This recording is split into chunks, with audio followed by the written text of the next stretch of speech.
It was late October, the kind of cold that seeps through your jacket no matter how many layers you wear. I was driving back from a job site, taking the long route because I wasn't in a hurry to get home. The trees lining the narrow road had already lost most of their leaves, their skeletal branches reaching towards the sky. The headlights of my truck cut through the mist, illuminating the winding path ahead. I hadn't been down this road in a while, not since the divorce at least. My ex-wife's cabin was up ahead, just off the main road. It was a place I once knew well, a place I helped build with my own hands. But now it wasn't mine. It hadn't been mine in years. We'd bought the land together a little over a decade ago, back when things were simpler. The idea was to have a getaway, a place far from the noise of the city. We built the cabin ourselves, spent weekends hauling lumber, hammering nails, putting up walls. Back then it was ours. Now it was hers. I told myself I didn't care, that I had moved on. But still, I found myself slowing down as I approached the turnoff. The gravel road leading up to the cabin was barely visible through the overgrown brush, but I knew it was there. My hands tightened on the wheel. I shouldn't have stopped, but I did. The truck idled on the side of the road as I stared down the overgrown path. The place had changed. No tire tracks, no sign of maintenance. Just trees, tangled and overgrown, closing in. A part of me wondered if she even came out here anymore. Another part of me knew I shouldn't care, but something felt wrong. I wasn't sure what it was at first. Maybe it was the way the trees swayed without wind. Maybe it was the silence. No crickets, no rustling leaves, just the hum of my truck's engine. I felt it in my gut, that deep, gnawing unease that told me something was off. I turned off the truck, stepped out. The cold hit me instantly. There were no fresh footprints in the dirt.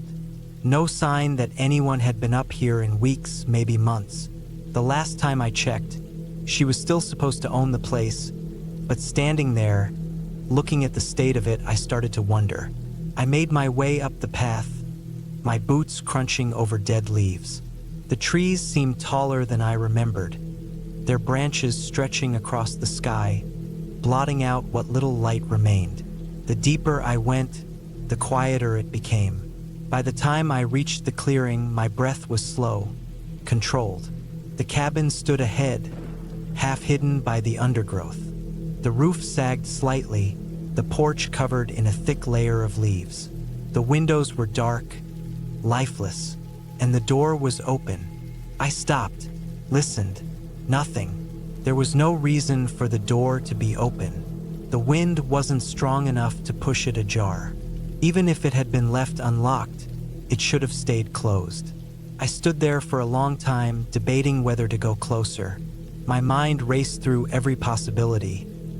Maybe she left it that way, maybe she forgot to lock up, maybe someone else had been here, maybe no one had been here for a long time. I stepped forward, slowly. The porch creaked beneath my weight. The door swung slightly with the shift in air, revealing the dark interior. I knew I should turn back, but I didn't. I stepped inside. Dust floated in the air, catching the last sliver of daylight creeping through the doorway. The place smelled of old wood and damp air. The furniture was still there. The couch we picked out together, the small wooden table, the shelves lined with books she never got around to reading. It was all exactly the same, except for one thing. There was a plate sitting on the table, plate with old, dried food, and a fork beside it. I stared at it, my heart beating a little faster. The food wasn't fresh, but it wasn't ancient either. Someone had been here. I looked around, searching for any other sign of recent activity. The dust was thick, undisturbed. The only footprints in it were mine. I checked the back door, still locked. The bedroom, still made exactly how she used to keep it. The bathroom, empty. Then I checked the closet. The door was cracked open just slightly, enough to see inside.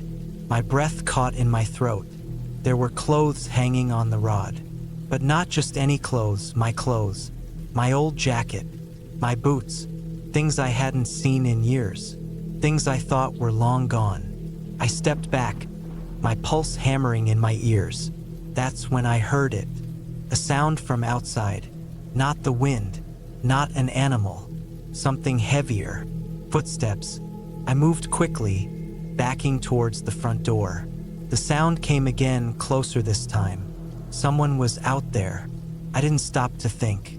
I rushed out onto the porch, scanning the tree line. The light was fading fast, the woods a mess of dark shapes and shadows. Then I saw it, a figure standing just beyond the trees, not moving, not speaking, just watching. I couldn't see the face, but I could feel the stare, a long, heavy stare that made my skin crawl. I took a step back. The figure didn't move. Another step, still nothing. Then, just as the last sliver of daylight disappeared, the figure turned, slowly, deliberately, and walked into the woods. I stood there, frozen, my breath coming in short bursts. The sound of footsteps faded. The forest swallowed them whole. I didn't wait to see if they'd come back. I got into my truck, started the engine, and drove. I didn't stop until I was miles away, until the cabin was nothing but a bad memory in my rearview mirror. I don't know who it was. I don't know why they were there, but I know one thing. That cabin wasn't mine anymore, and it wasn't hers either.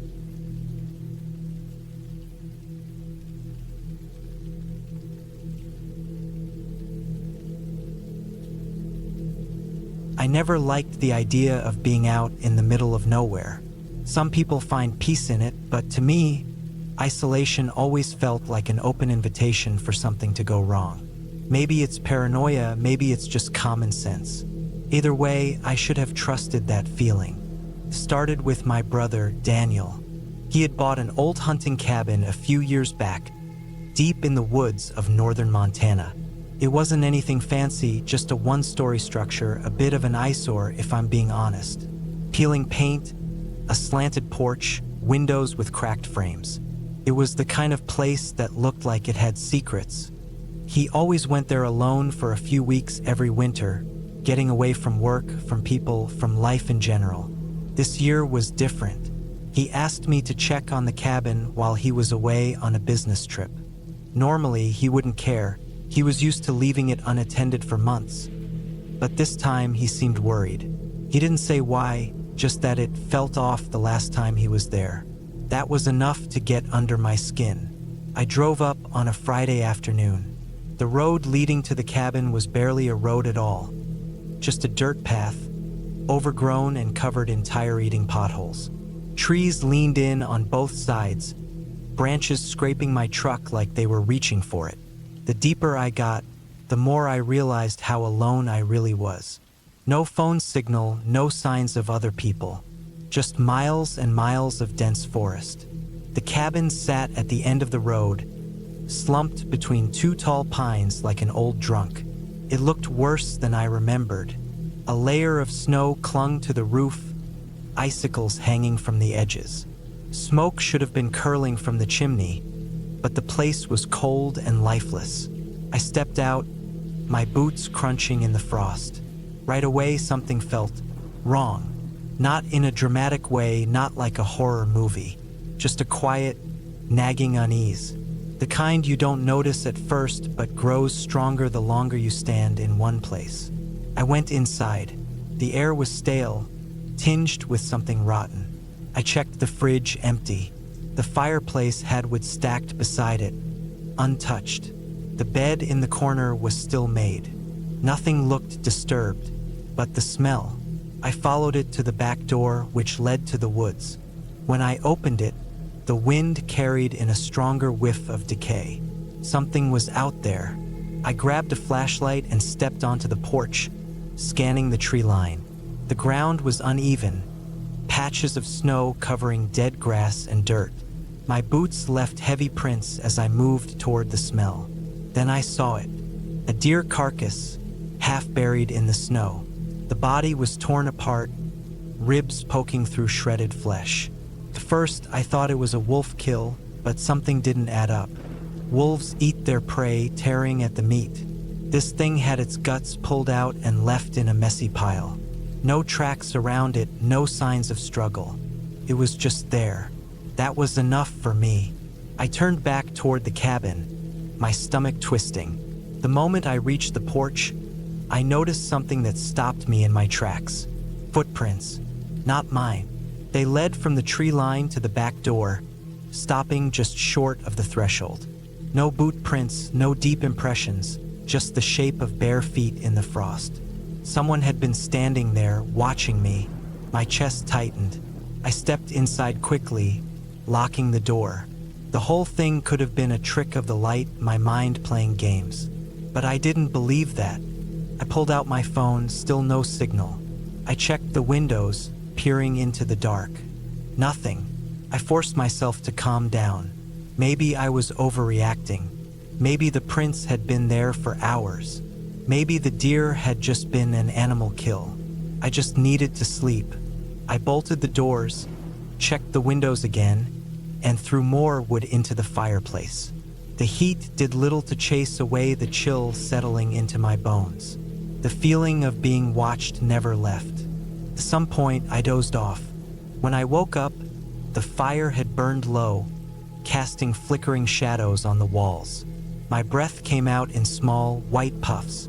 The door was unlocked. I sat up slowly, every nerve in my body screaming. I knew I had locked it. I was sure. I stood up, moving as quietly as I could. My eyes darted to the windows. The glass was covered in condensation, but through it, I could see the front porch, and a shape standing in the snow. A man. He wasn't wearing a coat, just a pair of tattered jeans and nothing else. His skin looked raw, like he had been out there for hours. He didn't move, didn't shift his weight. He just stood there, facing the cabin. I grabbed my rifle from the corner, my fingers ice cold against the steel. I took slow steps toward the window, my heart hammering. I needed to see his face. When I got close enough, I realized something. He wasn't looking at the cabin. He was looking at me. His head was tilted slightly, his mouth opened just enough to show his teeth. He was grinning. I backed away. My hands shook as I checked the rifle, making sure it was loaded. The man didn't move. He just kept grinning, his breath fogging the air. Then he took a step forward. I fired. The sound exploded in the small cabin, echoing into the night. The window shattered, glass raining onto the floor. When I looked again, he was gone. I didn't hesitate. I grabbed my keys, my bag, and bolted for the truck. I expected him to lunge from the trees, to grab me before I could reach the door. But the woods were silent. I started the engine, tires spinning in the frost. The headlights cut through the dark, casting long shadows. My eyes darted from the mirrors to the trees, expecting to see him sprinting toward me. But he wasn't there. I didn't stop driving. Not until I hit the main road, miles away. When I finally reached town, I went straight to the police station. They listened, took notes, but I could see it in their faces. They didn't believe me. No signs of forced entry, no footprints except mine. The cabin was empty when they checked. No body, no blood, just a single set of footprints leading from the woods to the porch. They told me it was probably just my imagination, the isolation playing tricks on me. But I know what I saw, and I know I wasn't alone out there. A week later, my brother called me. He was at the cabin. Everything was fine, he said. Nothing was out of place. The door was still locked. The only strange thing was the shattered window, but he figured it must have been a branch. I didn't argue. I just told him to be careful. I haven't been back since, and I never will.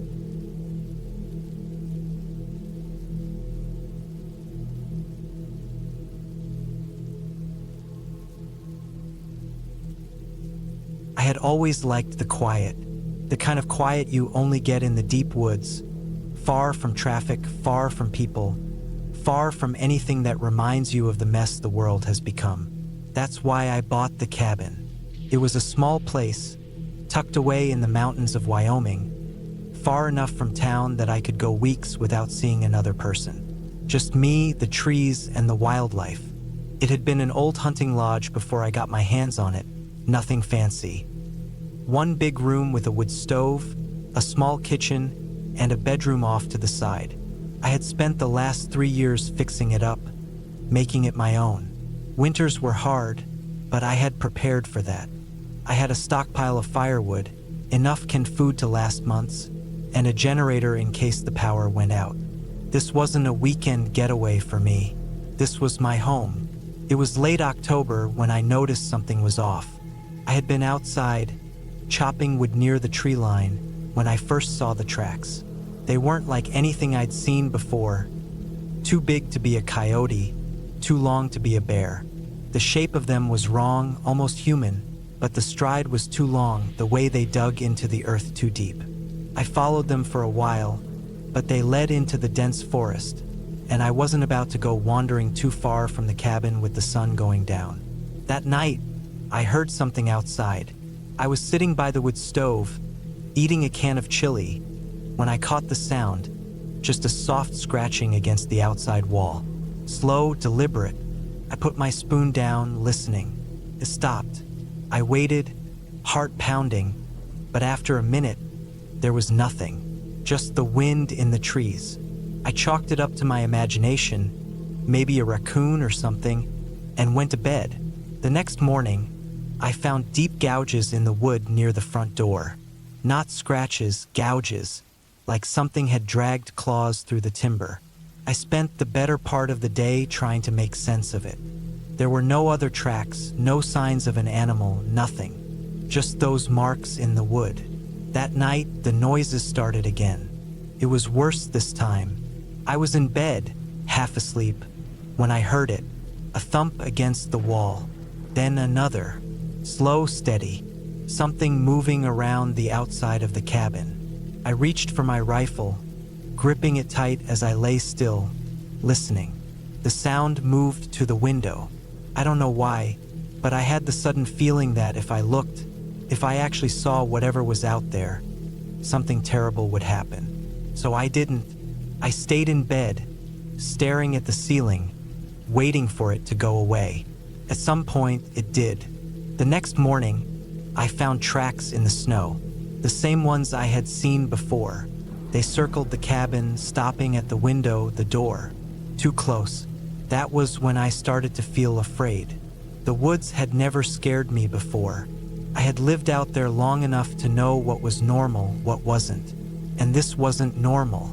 I spent the day inside, double-checking the locks, making sure my rifle was loaded, trying to convince myself I was just overreacting. But that night, it came back.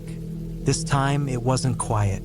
It started with the scratching again, slow and deliberate, like it wanted me to know it was there.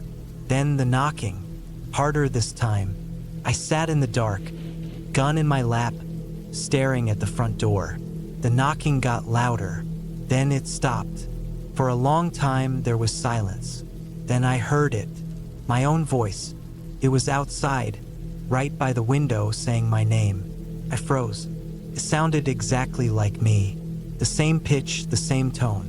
But something was wrong with it. Like it was off just slightly. I didn't move. The voice called my name again. Then again. Then again. It wasn't a question. It wasn't calling for help. It was just saying my name. Over and over, the exact same way every time, like a recording on a loop. I gripped my rifle so hard my fingers ached. And then I heard footsteps. Slow, heavy, circling the cabin. I didn't sleep that night. By morning, it was gone. I went outside, my breath clouding in the cold air, and saw the tracks. They were deeper now, like whatever had made them was getting bolder. I made a decision then. I was leaving. I packed a bag, enough supplies to last a few days, and loaded my rifle. I wasn't going to wait around to see what happened next. I made it to my truck, but as I reached for the door handle, I saw them. Footprints, leading away from the cabin, but stopping just before the truck. Like something had been standing there, waiting, watching. I felt sick. I got in the truck, locked the doors, and started the engine. As I pulled away, I glanced in the rearview mirror. Something was standing at the edge of the tree line. Tall, thin. It looked almost human, but not quite. I didn't stop. I didn't slow down. I drove until I reached the next town, booked a cheap motel, and stayed there until morning. When I finally went back, it was weeks later.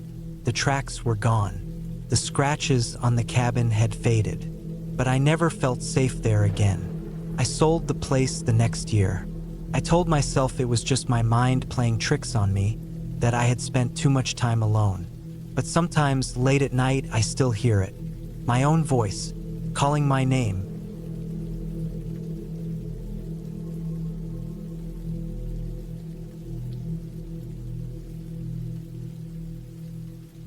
It was late November when I drove up the winding, desolate road leading deep into the French countryside. The rain had been falling for hours, a steady, unrelenting downpour that blurred the windshield and made the road ahead barely visible. My old truck struggled against the slick pavement, the tires threatening to slip with every sharp curve. The cabin belonged to an old friend of my father's, a man I barely knew but had spoken to over the years. He had passed away earlier that year, and his family had been trying to sell the place. I was supposed to check in, spend a few nights, and make sure everything was in order. It was isolated, miles from the nearest town, and surrounded by thick forests. No streetlights, no neighbors, just miles of trees and a single dirt road leading in. I had spent enough time in rural areas to be comfortable with solitude, but something about this place felt different as I approached. The rain came down harder, hammering against the roof of my truck as I pulled up to the cabin. The structure was old, built decades ago, with dark wood siding that had weathered under years of harsh elements. A single light above the front door flickered as I stepped out of the truck, the ground already turning to mud beneath my boots. The trees surrounding the cabin loomed overhead, their bare branches swaying in the storm. I had to force the door open. It stuck from the humidity. Inside, the air was stale, carrying the scent of damp wood and dust. The furniture was simple, old but well-maintained. A heavy wooden table sat in the center of the main room, chairs surrounding it. The fireplace was large, its stone frame cracked in places, but still functional. I dropped my bag near the door and went about making the place livable. I checked the windows. Most of them were intact, though a few had water seeping in through the edges. The back door, which led to a small porch overlooking the forest, creaked loudly when I tested the lock. The place hadn't been broken into, but the signs of neglect were obvious. I lit the fireplace, got the small generator running, and unpacked some of the supplies I had brought. Outside, the wind howled through the trees, and the rain never let up. The first few hours passed uneventfully. I made something to eat, sat near the fire, and listened to the storm rage outside. The power from the generator was weak, barely enough to keep the few dim lights on. Then, somewhere past midnight, I heard something. At first, I thought it was just the wind. But then it came again, something distinct. A thud, not too far from the cabin. I stood up, listening closely. The sound had come from outside, near the back of the cabin. I walked over to the kitchen window, peering out into the darkness. The rain made it nearly impossible to see anything beyond the porch. Another sound, this time closer. I felt a chill crawl up my spine, though I told myself it was probably just a branch falling in the storm. Still, I moved carefully through the cabin, checking the locks again. The front door was secure.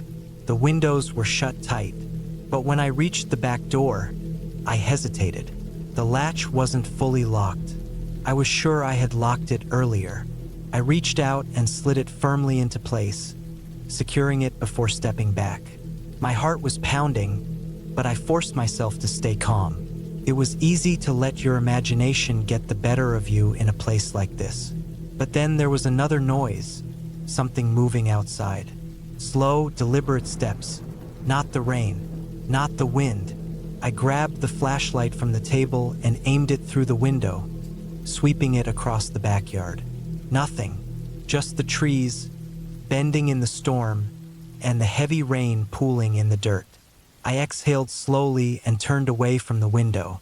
Another sound, something scraping against the side of the cabin. I turned sharply, heart hammering in my chest. The noise had come from the far side, near the small shed that sat a few meters away from the cabin. I hesitated. I didn't want to go outside, but I also didn't want to ignore whatever was out there. If it was an animal, it could do damage. If it was a person, I grabbed the old rifle that had been left in the cabin, checking it quickly. It was loaded, though I hoped I wouldn't need it. I pulled on my jacket, took a breath, and stepped outside. The cold hit me instantly, the rain soaking through my clothes within seconds. I kept the flashlight in one hand, the rifle in the other, and moved slowly toward the side of the cabin. The mud made each step difficult, but I pushed forward, scanning the area. Then I saw them. Footprints, fresh, deep in the mud, leading from the tree line directly to the cabin. I stopped breathing for a second. The prints were too large to be an animal. They were human, barefoot. I followed them with my light, my pulse pounding in my ears. They stopped just beneath the back window, right where I had been standing earlier. A rustling sound came from the woods, and I turned sharply, shining the light toward the trees. Nothing, but something had been here. I took a slow step back, heart hammering. Then another step, a sound from behind me. I spun around, but the porch was empty. I moved quickly, almost slipping in the mud as I backed up toward the cabin. I reached the door, stepped inside, and locked it. I stood there, gripping the rifle tightly, listening. The rain continued to fall. The wind howled, but whoever had been out there, they weren't making noise anymore. I stayed up the rest of the night, listening. By morning, the rain had stopped. The woods were quiet. The footprints were still there, now hardened in the drying mud. But they didn't lead away, only toward the cabin. Whoever had been there had never left. I packed my things and left that morning. I didn't stay another night. I never found out who it was or why they had been there, and I didn't want to.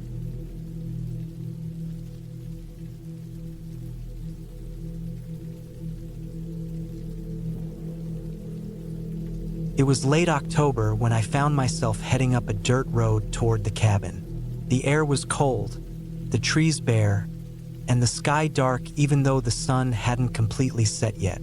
The place was out in the middle of nowhere, deep in the woods where no one went unless they had a reason. I had a reason. The road was rough, filled with potholes and loose gravel. My truck bounced over them, the tires slipping in patches of wet mud left over from the rain earlier that week. I knew this road well. I had driven it plenty of times before, but it had been years since I'd last come out this way. The trees were taller now, the underbrush thicker.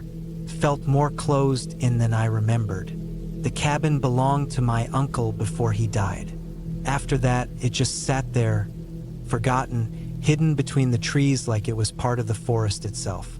No one came out here anymore. The last time I had been up this way, the place was still in decent shape. Dusty, sure, but sturdy. I had come back for one reason. I needed somewhere to stay. Things had gotten messy back home. Nothing illegal, just complicated. I had no job, no money, and nowhere else to go. The cabin was the only place I had left. When I finally saw the clearing up ahead, my grip tightened on the wheel. The place looked the same but different. The trees around it had grown taller, and the grass was wild, untrimmed. The wooden steps leading up to the front porch sagged more than I remembered, and the windows were covered in grime. The whole place had a lonely, forgotten look to it. I parked the truck and stepped out. The air was colder than it had been earlier. The wind moved through the trees, making the leaves rustle. I stood there for a long moment, just listening. It was quiet. No birds, no animals, just the wind. I grabbed my bag from the truck and headed toward the door. The wood was damp, the handle colder than I expected. The door creaked as I pushed it open, and a thick smell of dust and old wood hit me. I stepped inside and shut the door behind me. The cabin was dark, even with the last bit of daylight filtering in through the windows.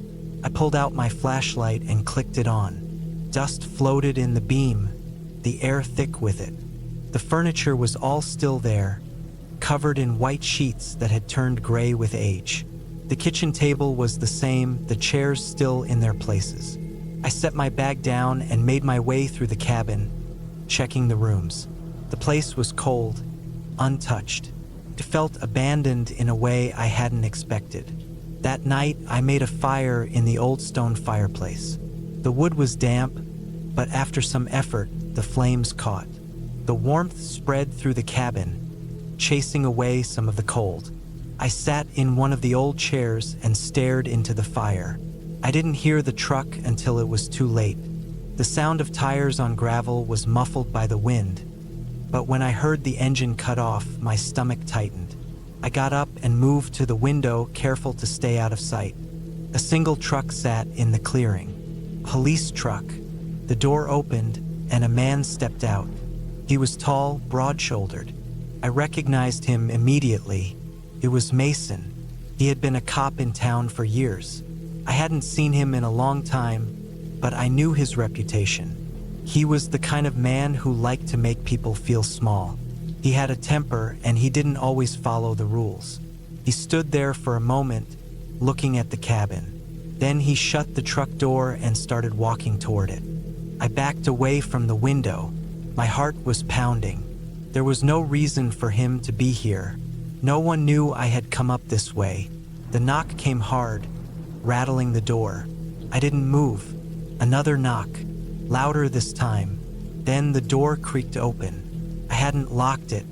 The fire crackled behind me as I stood frozen in the center of the room. Mason stepped inside, his boots heavy on the wooden floor. His eyes swept the room before landing on me. He didn't say anything.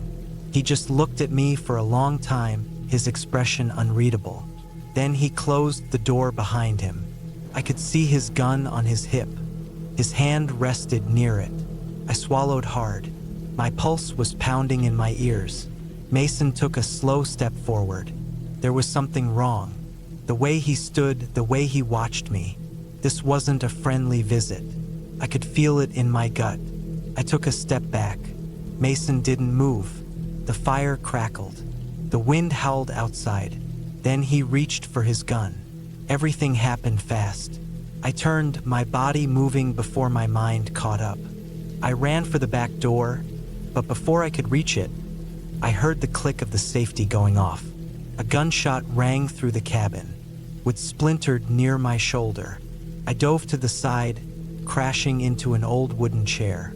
My hand landed on something heavy, an old rifle, my uncle's. It wasn't loaded. I scrambled up, my mind racing.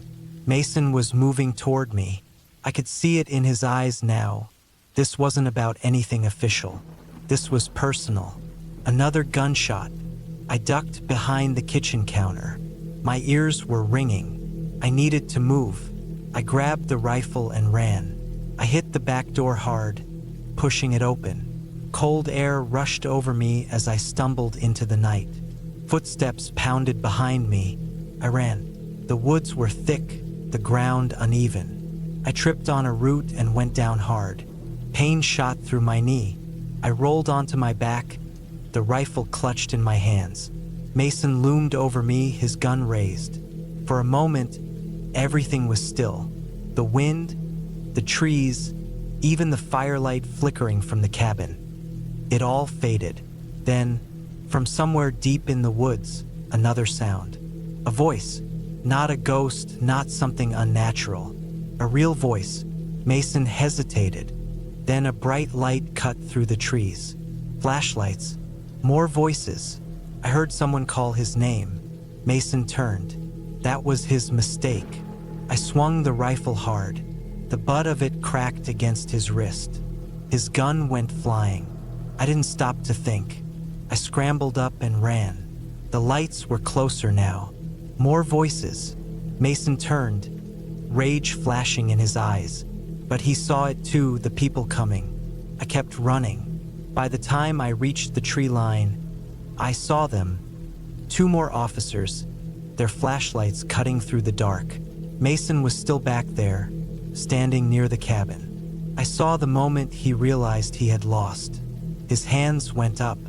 I never found out what he had planned that night, what he was going to do to me. I didn't stay to find out. I left the cabin behind. I never went back.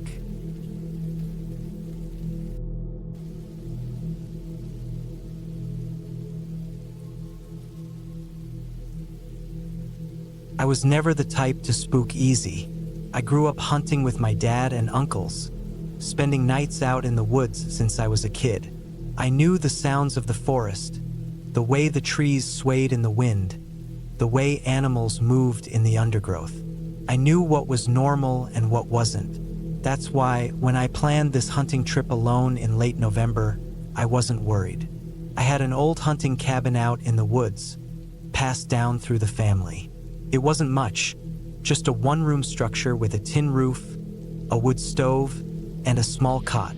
There was no running water, no electricity, but it had everything I needed. It sat about 15 miles from the nearest town, a good distance from any major roads, deep enough in the woods that I never saw another soul when I was out there. That's exactly how I liked it. The plan was simple. I had a week off work, and I wanted to spend a few days in the woods, hunting and clearing my head. Life had been weighing on me lately, and I needed the solitude. I packed enough food and supplies for 4 days, brought my rifle, my hunting knife, and my sidearm, just in case. You never know what you'll run into out there. The first day was uneventful. I arrived in the afternoon, parked my truck about a mile from the cabin where the dirt road ended, and hiked the rest of the way in. The air was crisp, the scent of pine thick. There was still some snow on the ground from a storm the week before, but nothing too deep. I unlocked the cabin, brushed away some leaves from the porch, and started a fire in the stove to chase away the cold. By the time night fell, I had settled in. I cooked a simple meal, checked my gear, and laid down on the cot. The woods were silent except for the occasional hoot of an owl or rustle of a small animal outside. It was peaceful. I fell asleep easily.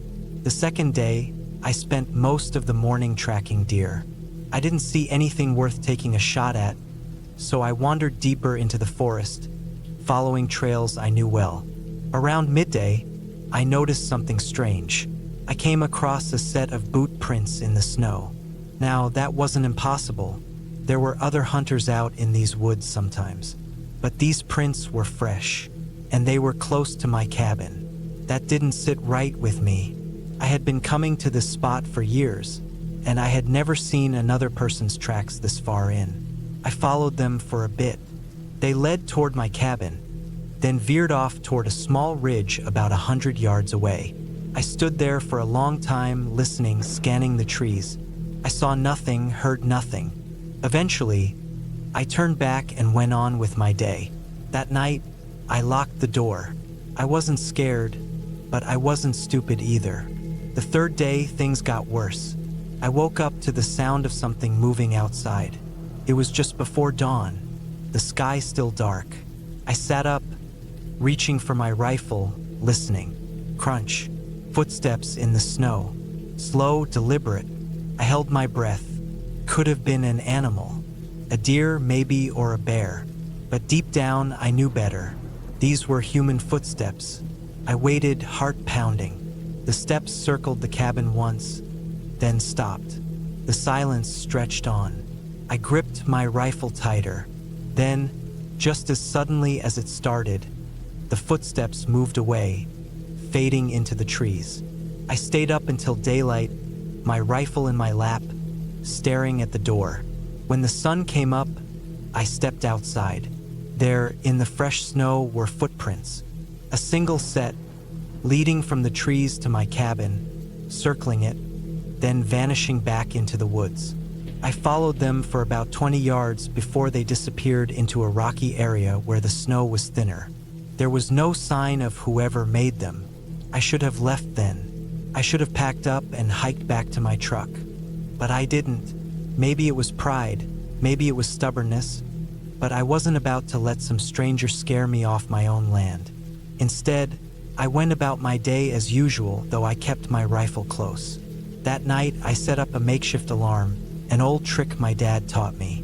I took some empty cans and strung them up with fishing line around the perimeter of the cabin, just a few feet out. If anything moved close, the cans would rattle. I barely slept. Every creak of the wood, every gust of wind made my nerves tighten. Sometime in the early hours of the morning, the cans rattled. I shot upright, rifle in hand. My heart pounded in my ears. Silence. Then slow, deliberate footsteps on the porch. Whoever it was, they were right outside my door. I raised my rifle, aiming at the door, waiting. The footsteps stopped. I held my breath. The only sound was my own pulse, thudding in my ears. Then, without warning, something yanked the door handle. I fired. The gunshot was deafening in the small cabin. The blast illuminated the room for a split second. Silence. I sat there, gun still aimed at the door, breath shaky. Minutes passed, then an hour. Eventually, the sun rose. I opened the door carefully, rifle ready. There was no body, no blood, but the tracks were there, leading away from the porch and vanishing into the woods. I didn't wait around. I packed up my things, doused the fire, and hiked back to my truck, checking over my shoulder every few steps. I never saw who it was. I don't know what they wanted. I never went back to that cabin. Some places aren't meant to be lived in.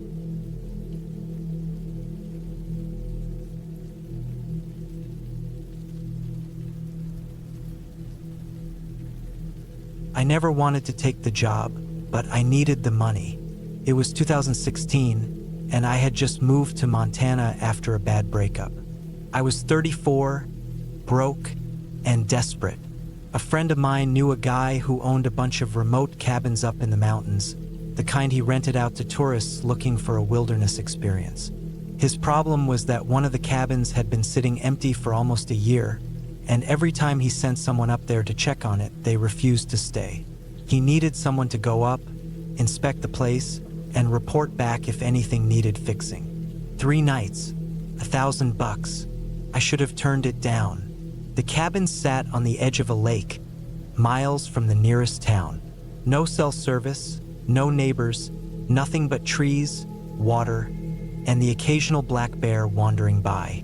I drove up in my old truck, following a narrow dirt road that twisted through the forest. The deeper I went, the worse the road got. Mud ruts, fallen branches, places where the trees grew too close, their branches scratching at my truck like fingers. By the time I reached the cabin, the sun was setting, the sky burning red behind the trees. The place was smaller than I expected. 1 room, a small kitchen, and a bathroom. Logs stacked beside the fireplace. A bed against the far wall. A single window overlooking the lake. Everything smelled like dust and damp wood. It was clear no one had been here in a long time. I checked the locks. Both the front and back doors were secure. The windows, too. I wasn't sure why the last few caretakers had left in such a hurry, but nothing seemed off to me. It was quiet, peaceful even. That first night, I sat by the fireplace with a beer, listening to the wind in the trees. The lake was perfectly still, the moon reflecting on the surface like glass. Around midnight, I went to bed, expecting an easy night. I woke up to the sound of footsteps. At first, I thought it was an animal, a deer maybe, or a raccoon. But as I listened, I realized the steps were too heavy. Slow, deliberate, Someone was walking outside. I stayed completely still, barely breathing. My heart pounded in my chest. The steps circled the cabin once, then again. I reached for my flashlight but hesitated. If I turned it on, they'd know I was awake. I stayed where I was, staring at the ceiling, waiting. Minutes passed. The steps stopped. I didn't sleep after that. The next morning, I found footprints in the dirt. Human. The tracks led from the trees around the cabin and back into the woods. I told myself it was just a hiker, someone passing through. Maybe they saw the cabin and got curious. Maybe they didn't realize anyone was inside. Still, I felt uneasy. I spent the day checking the place over. The roof was fine. The plumbing worked. The locks were solid. The cabin itself was in good shape. There was no reason anyone should have refused to stay here. That night, I locked the doors and closed the curtains. I made sure my flashlight was within reach. I even grabbed the hatchet from the woodpile and set it beside my bed. I didn't drink that night. I wanted to stay sharp. At some point, I must have dozed off. I woke up to a noise. Not footsteps this time. Something else. A slow, scraping sound right outside the window. It lasted maybe 10 seconds. Then silence. I didn't move. The window was covered, but I knew something was out there. I lay there for what felt like hours. Every muscle in my body tensed, waiting. The sound didn't come back. Eventually, I forced myself to sit up. I grabbed the flashlight, holding it tight in my hand. I took a deep breath, then yanked the curtain aside. Nothing, just trees and darkness. I exhaled, feeling stupid. Maybe a branch had fallen. Maybe a raccoon had been scratching at the wood. Then I saw it. A single handprint on the glass.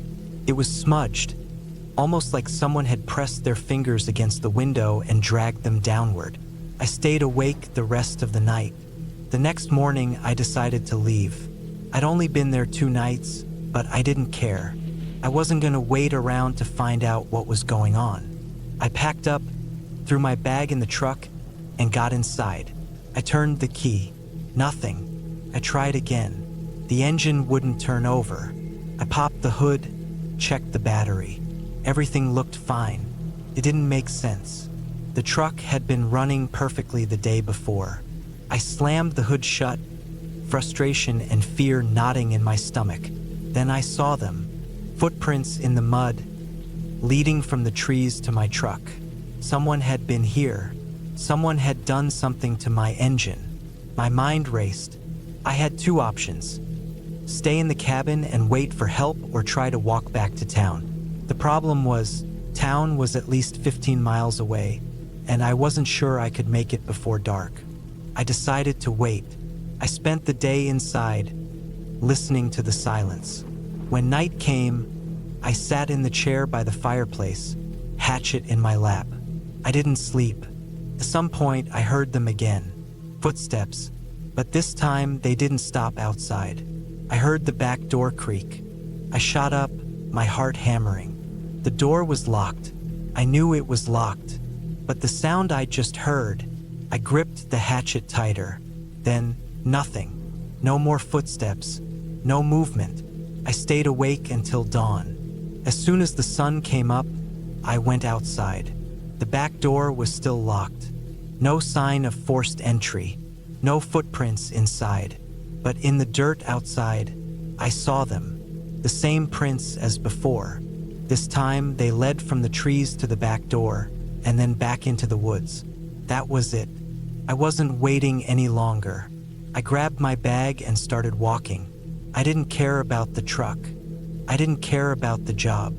I just wanted to get out of there. I walked fast, checking over my shoulder every few minutes. The forest felt too quiet, like the birds and insects had all gone silent. After about an hour, I saw a figure on the trail ahead. My breath caught in my throat. They were too far to make out clearly, but they were standing perfectly still, right in the middle of the path. Watching me, I gripped the hatchet, my palms slick with sweat. Then, without a sound, they turned and disappeared into the trees. I didn't stop. I didn't run.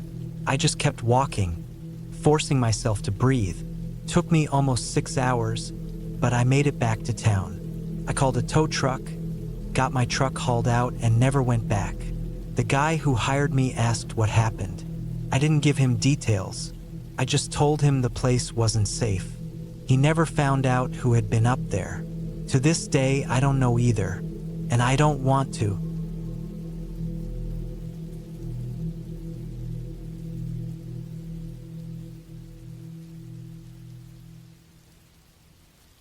It was supposed to be just another weekend trip, nothing more. My gym partner, Matt, had invited me to his uncle's old hunting cabin, deep in the woods about 3 hours outside the city. He had some history with the place. His uncle was an ex-army agent, and Matt had spent a few summers there as a kid. He had always talked about how quiet it was, how the cabin had a good setup with running water, a stocked pantry, and even a small generator. I hadn't hesitated when he asked if I wanted to go. A weekend away from the noise, lifting weights in a new setting, running through some real terrain instead of a treadmill, it sounded perfect. I trusted Matt. We had been gym partners for years, pushing each other through tough sets, running early morning miles before work. We knew how to keep each other disciplined, how to stay focused.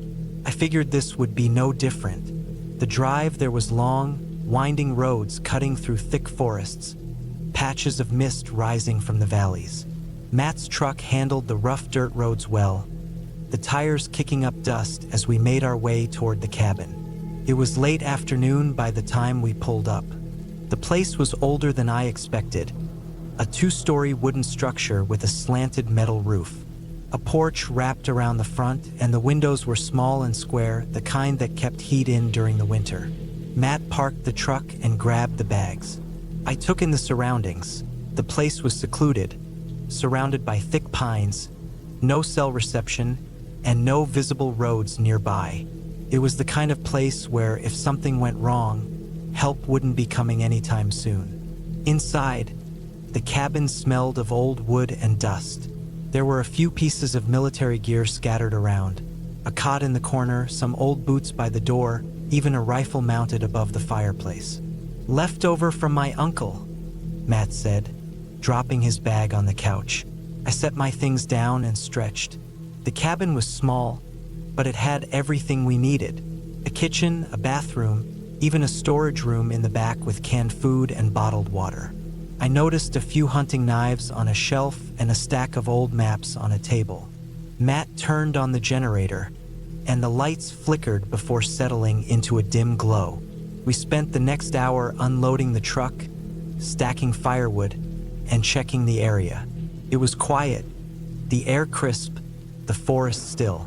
That night, we cooked some steak on a small propane stove, ate by lantern light, and went to bed early. I woke up to the sound of movement outside. At first, I thought it was an animal, maybe a deer or a raccoon rummaging near the porch. But then I heard footsteps, slow, deliberate. I sat up in my sleeping bag, listening. The sound was faint but distinct, like boots pressing into dirt. I glanced toward Matt's cot. He was awake too, his head turned toward the window. Neither of us moved. Then the sound stopped. For a long time, there was nothing, just the faint hum of the generator outside. I stayed awake for another hour, waiting, but nothing else happened. Eventually, I drifted back to sleep. The next morning, I checked around the cabin. There were no footprints, no sign of anything unusual.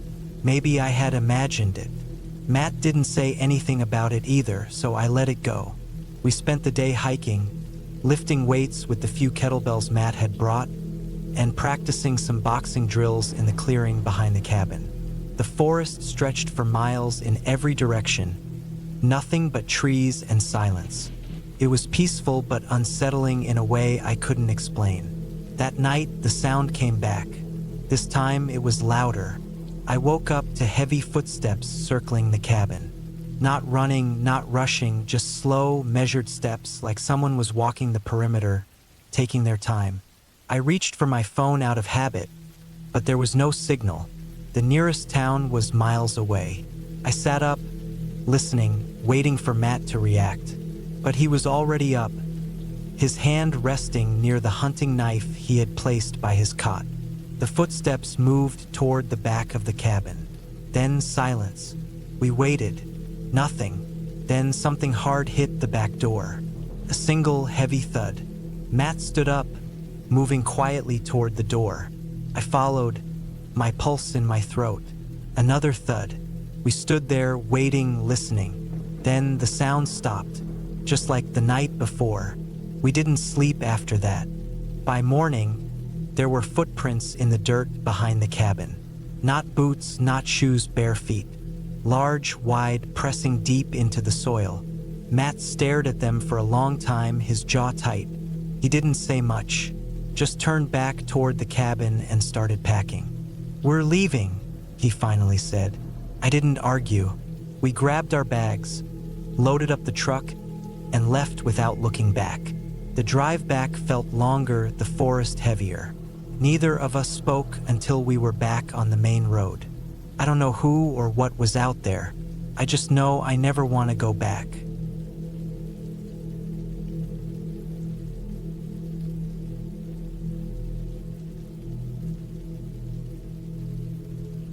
It was late October when I took the job. A man I barely knew, a friend of a friend, needed someone to look after his cabin for a few weeks while he traveled for work. I had been between jobs, struggling to keep up with bills, and the offer had come at the perfect time. The deal was simple. Stay in the cabin, keep an eye on things, make sure no one trespassed, and get paid for it. Sounded easy. Too easy. The cabin was deep in the countryside, far from any real town, nestled between rolling hills and thick patches of woodland. It wasn't a modern lodge or some cozy retreat. It was old, damp, and smelled of mildew the moment I stepped inside. The floors creaked, the walls were lined with wooden paneling, and there was a fireplace that hadn't been used in years. But it had a bed, a working stove, and running water, so I figured I could make it work. The first few days were uneventful. The land around the cabin stretched out in all directions, mostly empty fields, occasional patches of trees, and a narrow dirt road leading back to the main road. There were no neighbors, no nearby villages, nothing but silence and the distant sound of wind rustling through the trees. I had no phone signal. The only way to contact anyone was an old landline inside the cabin, which barely worked. I spent my days reading, chopping wood, and making sure the place was in order. At night, the cabin groaned under the weight of the wind, the old wooden structure shifting and settling. The isolation didn't bother me much. I had always liked being alone. But on the fourth night, something changed. I had been outside, standing on the porch, looking out over the dark landscape when I saw her. A woman standing near the tree-line. She wasn't close, maybe 50 meters away, but close enough that I could see she was staring right at me. She wore dark clothing, a long coat that hung loose around her frame. Her hair was tangled, falling over her face in messy strands. I squinted, trying to make out her features, but the shadows swallowed most of them. She didn't move. I felt a chill run down my spine. There was no reason for anyone to be out there. This was private property, and the nearest house was miles away. I waited, expecting her to turn and walk away, but she just stood there, motionless. The longer I stared, the more uncomfortable I felt. I stepped back inside, locking the door behind me. For the next hour, I kept glancing out the window, expecting her to be gone. But every time I looked, she was still there. Same spot, same posture, still watching. By midnight, she had disappeared. I told myself it had been some local, maybe someone lost or passing through. But something about her had felt off. She hadn't looked lost. She hadn't looked like she was waiting for help. She had looked like she was waiting for something else. The next day, I went out to check the spot where she had stood. The grass was damp from the night air, but there were no footprints. The ground was undisturbed. That should have reassured me, but it didn't. That night, she returned. This time, she was closer. I was inside, sitting at the table, when I heard something outside. A soft crunching sound, like footsteps on dead leaves. My stomach tightened. I moved toward the window slowly, careful not to make a sound, and peered out. She was standing at the edge of the porch. I froze. Her face was still hidden beneath the shadows of her tangled hair, but I could see the faint rise and fall of her shoulders as she breathed. I don't know how long we stayed like that, me inside, her just standing there, neither of us moving. Then she took a step closer. I backed away from the window. My pulse was hammering in my ears. I locked the front door, checked the back door, then grabbed the old hunting knife that was in one of the drawers. The footsteps moved along the porch. Slow, deliberate. I stood still, listening. Then silence. I waited for minutes, maybe hours.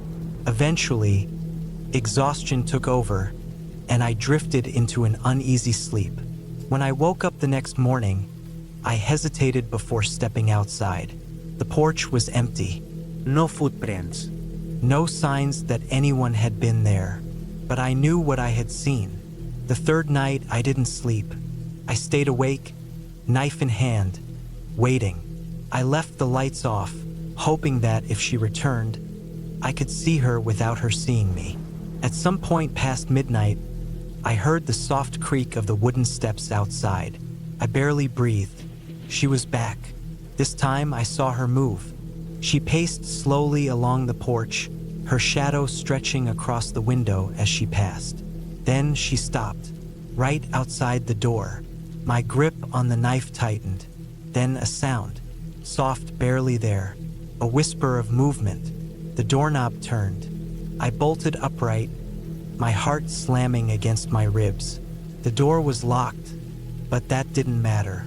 The fact that she had tried to open it, that she had been standing just inches away from me, sent a wave of terror through my entire body. She stood there for what felt like forever. Then, slowly, she stepped away. The next morning, I made a decision. I was leaving. I packed my things, grabbed my bag, and stepped outside. The air was cold, but the morning sun made the landscape look less threatening. I felt a small sense of relief. Maybe she was gone. Maybe she had given up. Then I saw something, near the treeline, a single object, half buried in the dirt. A coat, the same coat the woman had been wearing. I didn't stop to think. I walked straight to my car, threw my bag in the back, and drove. I didn't look back. I never found out who she was. I never went back to that cabin, and I never took a job like that again.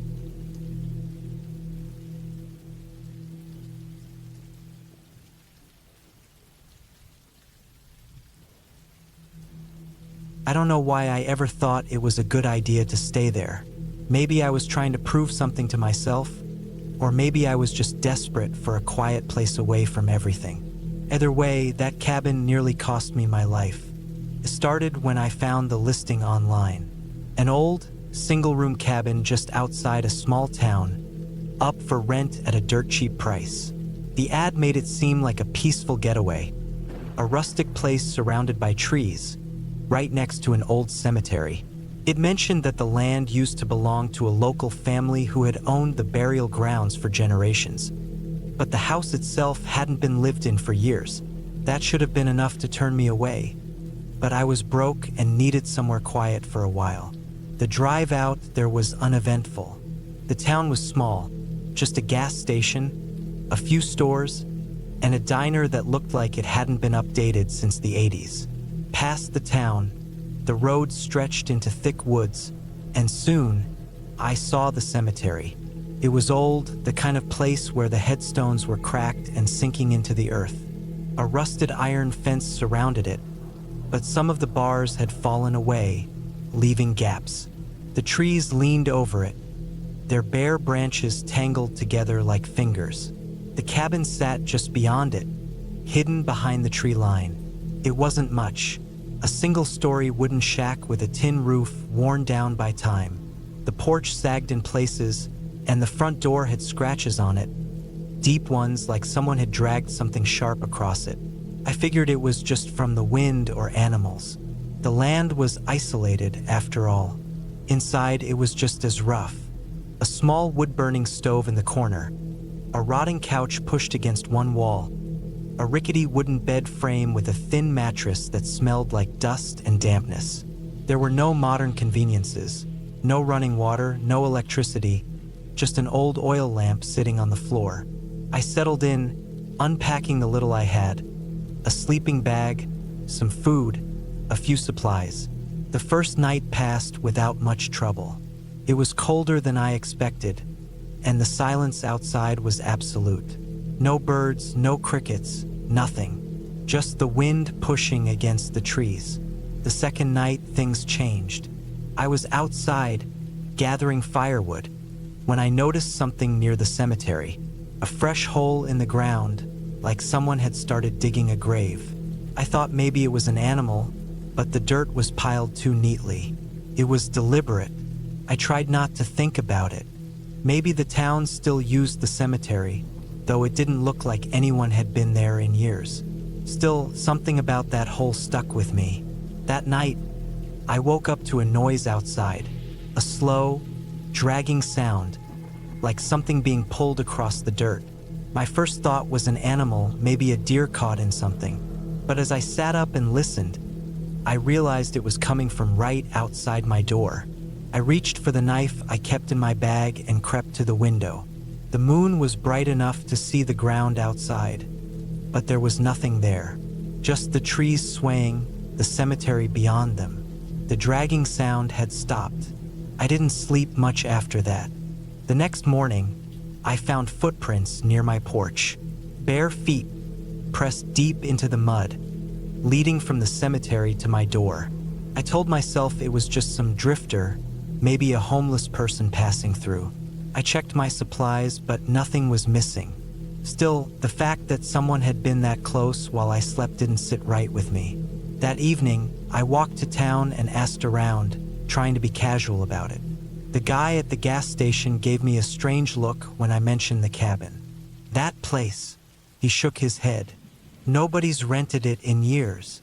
I told him I was staying there. He just stared at me, like I'd said something stupid.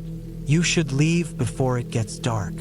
I asked why, but he just rang up my stuff and handed me my change without another word. On the way back, I kept thinking about those footprints. If someone had come to the cabin, where did they go? The woods stretched for miles, but there weren't any signs of campsites or trails. That night, the dragging sound came back. Louder this time, closer. I sat up in bed, gripping the knife, waiting. Then came the scratching, long, slow drags against the wooden walls. I held my breath, listening. Then, a thud. Something heavy against the door. I didn't move. The only light was from the dying fire in the stove, throwing weak shadows against the walls. Another thud, then silence. I stayed awake until dawn. When I finally got the courage to check outside, the footprints were back. More of them this time, circling the cabin. I knew I had to leave.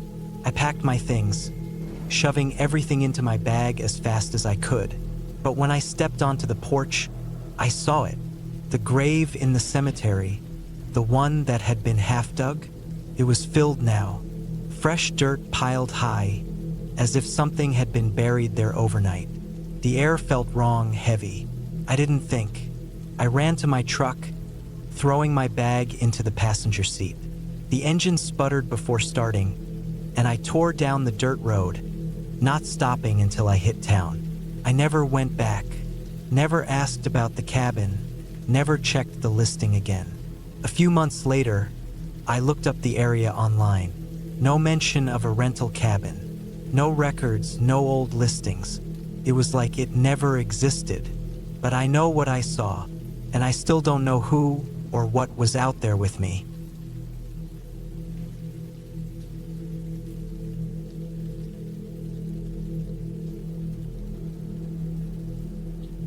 I had spent most of my life in the city, but after my grandfather passed away, I inherited his old farm cabin in rural Wisconsin. It was nothing special, just a small wooden house on a patch of land, with a barn and a few acres of fields surrounding it. I never planned on moving there permanently, but I figured I'd check it out, spend a little time there, and decide what to do with the place. Maybe sell it, maybe fix it up. It wasn't like I had much tying me down. I arrived in late October. The days were short, and the cold set in early. The road leading up to the cabin was barely more than a dirt path, winding through dense trees before opening up into the clearing where the farm sat. The place looked exactly how I remembered it from childhood visits. Weathered wood, sagging porch, rusted metal roof. The barn stood a little farther back, its red paint long faded to a dull brown. Beyond that, just open fields and tree lines stretching toward the horizon. The inside of the cabin was dusty but intact. It smelled like wood and old books, a mix of something familiar and long forgotten. The furniture was the same, an old wooden table, a sagging couch, a heavy iron stove in the corner. The walls were lined with shelves stacked with tools, canned food, and boxes filled with God knows what. My grandfather had lived alone for decades, and it showed. The place felt untouched, like time had stopped the moment he left it. That first night, I slept light. The quiet was different from the city. No cars, no sirens, just the sound of wind through the trees. Every creak of the wood, every rustle outside, kept me on edge. But it was nothing, just the sounds of an old place settling. I spent the next few days cleaning, going through my grandfather's things. Most of it was junk, old clothes, broken tools, yellowed newspapers, but some of it was strange. In the back of a closet, I found a locked metal box. It was heavy, rusted, the kind of thing you'd expect to find in a basement, not a bedroom. I tried opening it, but the lock was solid. I set it aside, figuring I'd deal with it later. As the days passed, I started noticing things. Small things at first. The front door would be unlocked when I was sure I'd locked it. A window would be open when I hadn't touched it. At first, I chalked it up to my own forgetfulness. The place was old, the wind strong. Maybe the door didn't latch properly. Maybe a draft pushed the window open. But then it got worse. One morning, I stepped outside and found footprints in the dirt. They weren't mine. They were too big, too wide. They led from the tree line to the porch, stopped at the door, then turned back.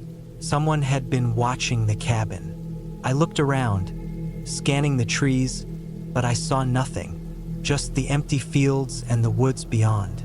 That night, I stayed up late, sitting by the window, watching. The wind howled outside, shaking the trees, rattling the walls. Around midnight, I heard it, the sound of footsteps on the porch. Slow, deliberate.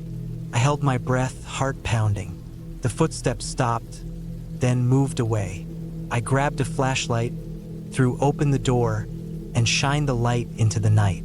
Nothing, just the wind and the empty yard. I barely slept. The next day, I searched the property. I checked the barn, the fields, the tree line. Nothing seemed out of place. No tracks, no signs of anyone being there. But I knew what I had heard. Then I found something. Behind the barn, near the fence line, there was a pile of bones. Animal bones, mostly deer, stripped clean. Some looked fresh, others old, bleached by the sun. But it wasn't the bones that bothered me. It was how they were arranged in a rough circle, almost deliberate. Something wasn't right.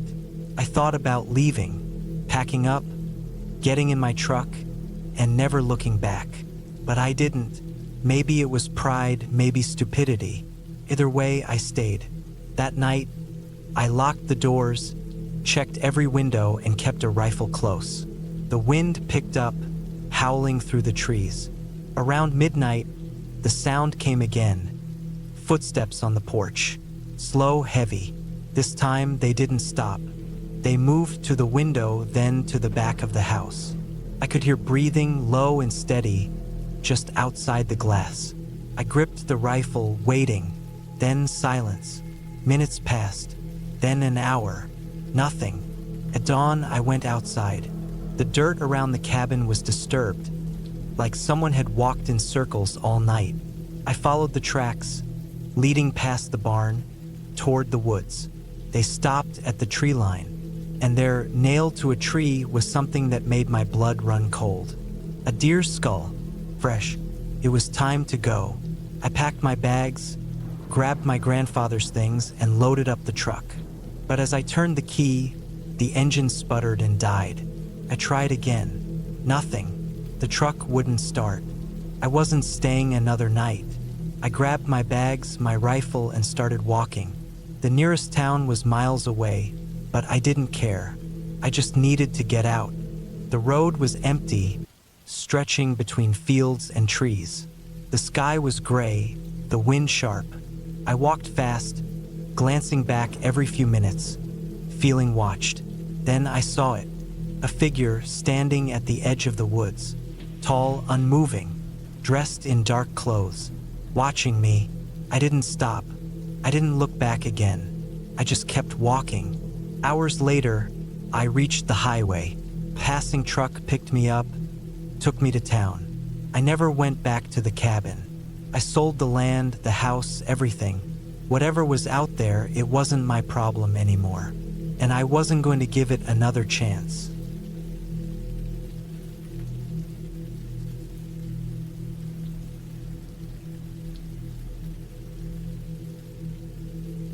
I had always liked the quiet of the woods.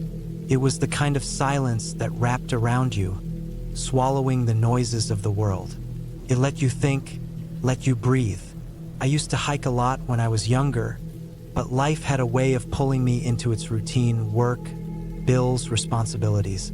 I hadn't been out in the wild for a long time, but that year I finally decided to get back to it. A weekend alone in the mountains, away from people, away from everything. I packed light, just a tent, sleeping bag, a small stove, food, and water. I had a map, but I barely looked at it. I liked to follow old trails, the kind that weren't marked, the ones that looked like they had been forgotten. It felt more like an adventure that way. I started hiking early in the morning, the air crisp and cool. The deeper I went into the forest, the less I saw of anything man-made. No signs, no campsites, just the trees standing tall, their branches swaying with the wind. I walked for hours, taking my time, enjoying the peace. Around midday, I spotted something through the trees. At first, I thought it was just a shadow, the way the light hit the forest floor. But as I got closer, I saw the shape of it. Wooden walls, a slanted roof, a door slightly ajar. An old cabin, sitting alone in the middle of nowhere. It looked abandoned. The wood was dark with age, parts of it splintered and broken. The windows were either missing or covered in grime so thick I couldn't see inside. I hesitated. I hadn't seen a single sign of life for miles. There was no reason for this place to be here. Curiosity got the better of me. I stepped closer, the leaves crunching beneath my boots. The air smelled damp, like rotting wood and old earth. The door creaked as I nudged it open, revealing the dark inside. My eyes adjusted slowly. Dust floated in the air, caught in the weak light that slipped through the broken roof. There was a small wooden table, a few chairs, a rusted stove. A single cot sat against the wall, the mattress thin and stained. Felt wrong. Not in a supernatural way, just wrong. Like someone had lived here, but not in any normal sense. The cabin wasn't built for comfort. There were deep scratches on the walls, marks that looked like they had been made by something sharp. I took a few steps inside. The floor groaned beneath my weight. I saw old cans, a rusted knife, and a pile of fabric in the corner, covered in dust. I thought about leaving. I should have left. But then I saw the footprints. They were faint, but fresh. The dust had been disturbed, leading from the door to the cot and back again. Someone had been here, recently, I stepped back, heart pounding. I hadn't heard anyone, hadn't seen any signs of movement in the woods, but someone had been in this cabin. Maybe they were still close by. I turned to leave, but something caught my eye. Near the cot, something was sticking out from under the mattress. A notebook. I don't know why I reached for it. Maybe I thought it would explain who had been here, why this place felt so strange. I flipped it open. The pages were filled with writing, but the words didn't make sense. Short sentences, notes scribbled over and over. Some were just numbers, some were phrases repeated across whole pages. Don't go outside at night. Lock the door before dark.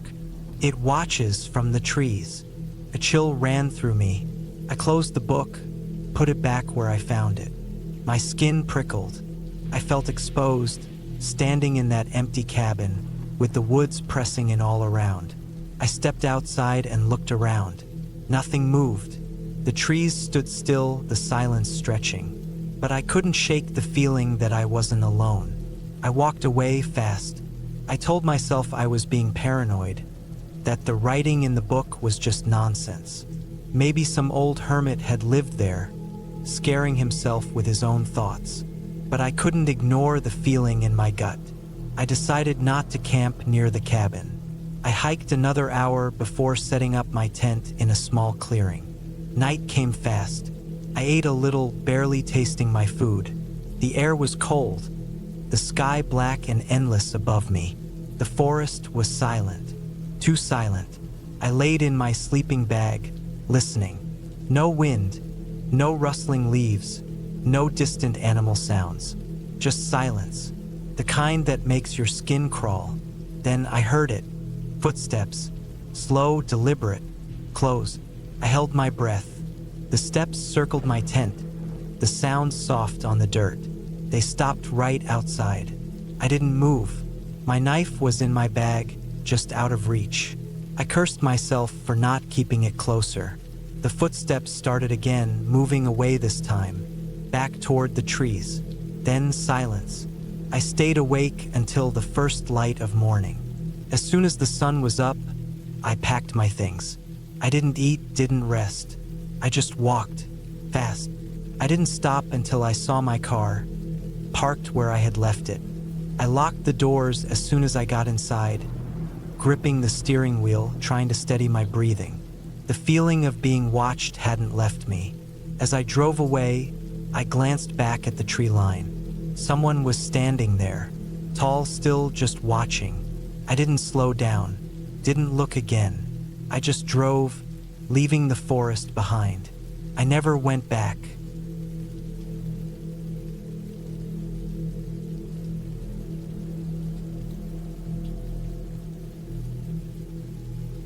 I never wanted to buy the cabin. It was my dad's idea. He always had this obsession with owning a place out in the middle of nowhere, some remote slice of land where no one could bother him. It wasn't like we were close, but when he passed, the cabin was left to me. It sat on a stretch of land in the northern part of Minnesota, miles from any real town, tucked deep in a forest where the roads turned from pavement to dirt before disappearing into thick tree lines. I ignored it for a while, just let it sit there, untouched, collecting dust and growing wild with the seasons. But then, one year, something pushed me to go. Maybe it was guilt. Maybe it was just curiosity. Whatever it was, I packed up my truck, filled it with enough supplies for a few weeks, and drove out there. The place wasn't much. A single-story log cabin, worn down by time but still standing solid. There was a shed out back filled with old tools, rusted and half-forgotten. The trees around it were thick, their branches stretching overhead like a canopy, keeping everything dim even in the middle of the day. The air smelled like pine and damp earth. I remember thinking how quiet it was. Not the kind of quiet you get in the city, with distant cars and voices floating through open windows. This was different, heavier, like the whole world had been muted. I spent the first couple of days cleaning, knocking dust off old furniture, clearing out cobwebs from the corners. My dad had left behind some things, old hunting gear, a few books, cans of food that had probably been expired for years. There was a gun cabinet in the back, but it was locked. I didn't have the key. At night, the cabin creaked. Every little sound made me stop and listen. I told myself it was just the old wood settling, the wind moving through the trees. But there was something else, something that didn't sit right with me. I kept waking up, feeling like I had heard something just outside, a branch snapping, leaves rustling in a way that didn't seem natural. By the fourth night, I couldn't ignore it anymore. I had been lying in bed, staring at the ceiling, listening to the faint crackling of the fire in the wood stove. Then something heavy moved outside. Not an animal, not something small. Footsteps, slow, deliberate. I sat up, my heart pounding. The footsteps circled the cabin, stopping at the front door. I held my breath. The doorknob rattled just slightly, not enough to be the wind. I grabbed my flashlight and moved as quietly as I could to the window. Shining the beam outside, all I saw were trees, nothing else. But I knew something had been there. I barely slept after that. The next morning, I went outside, looking for tracks. The ground was damp from a light rain that had fallen overnight. There were footprints, not boots, not shoes, bare feet. They led around the cabin, stopping at the door, then disappearing into the woods. I thought about leaving, packing up my truck and driving away, never looking back.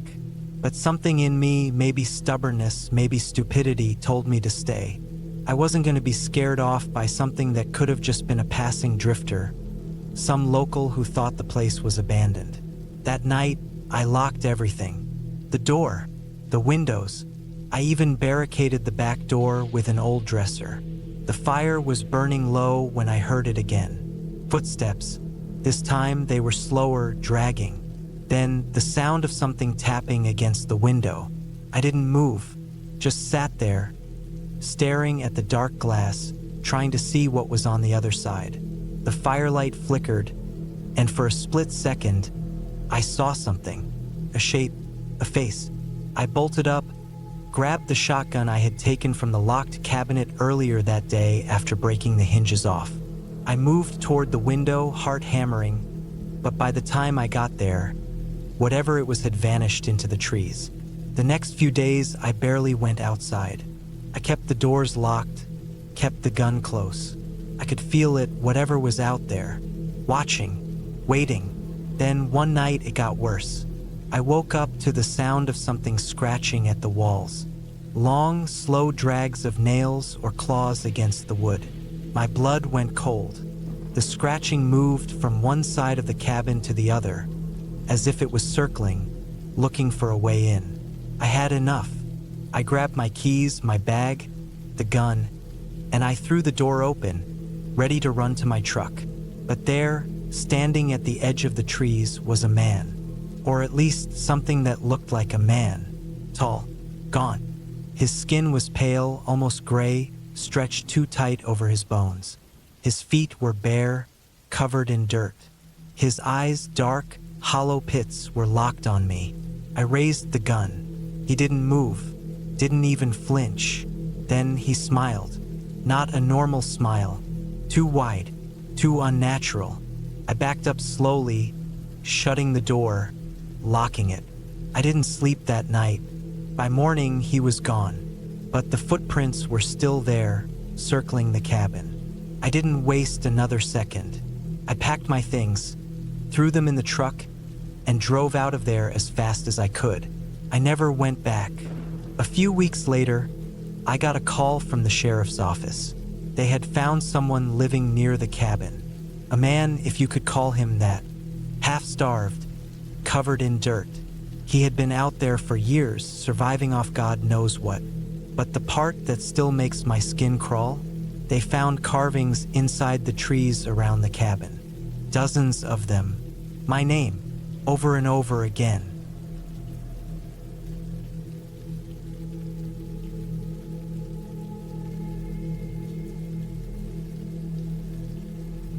I never liked the idea of cabins.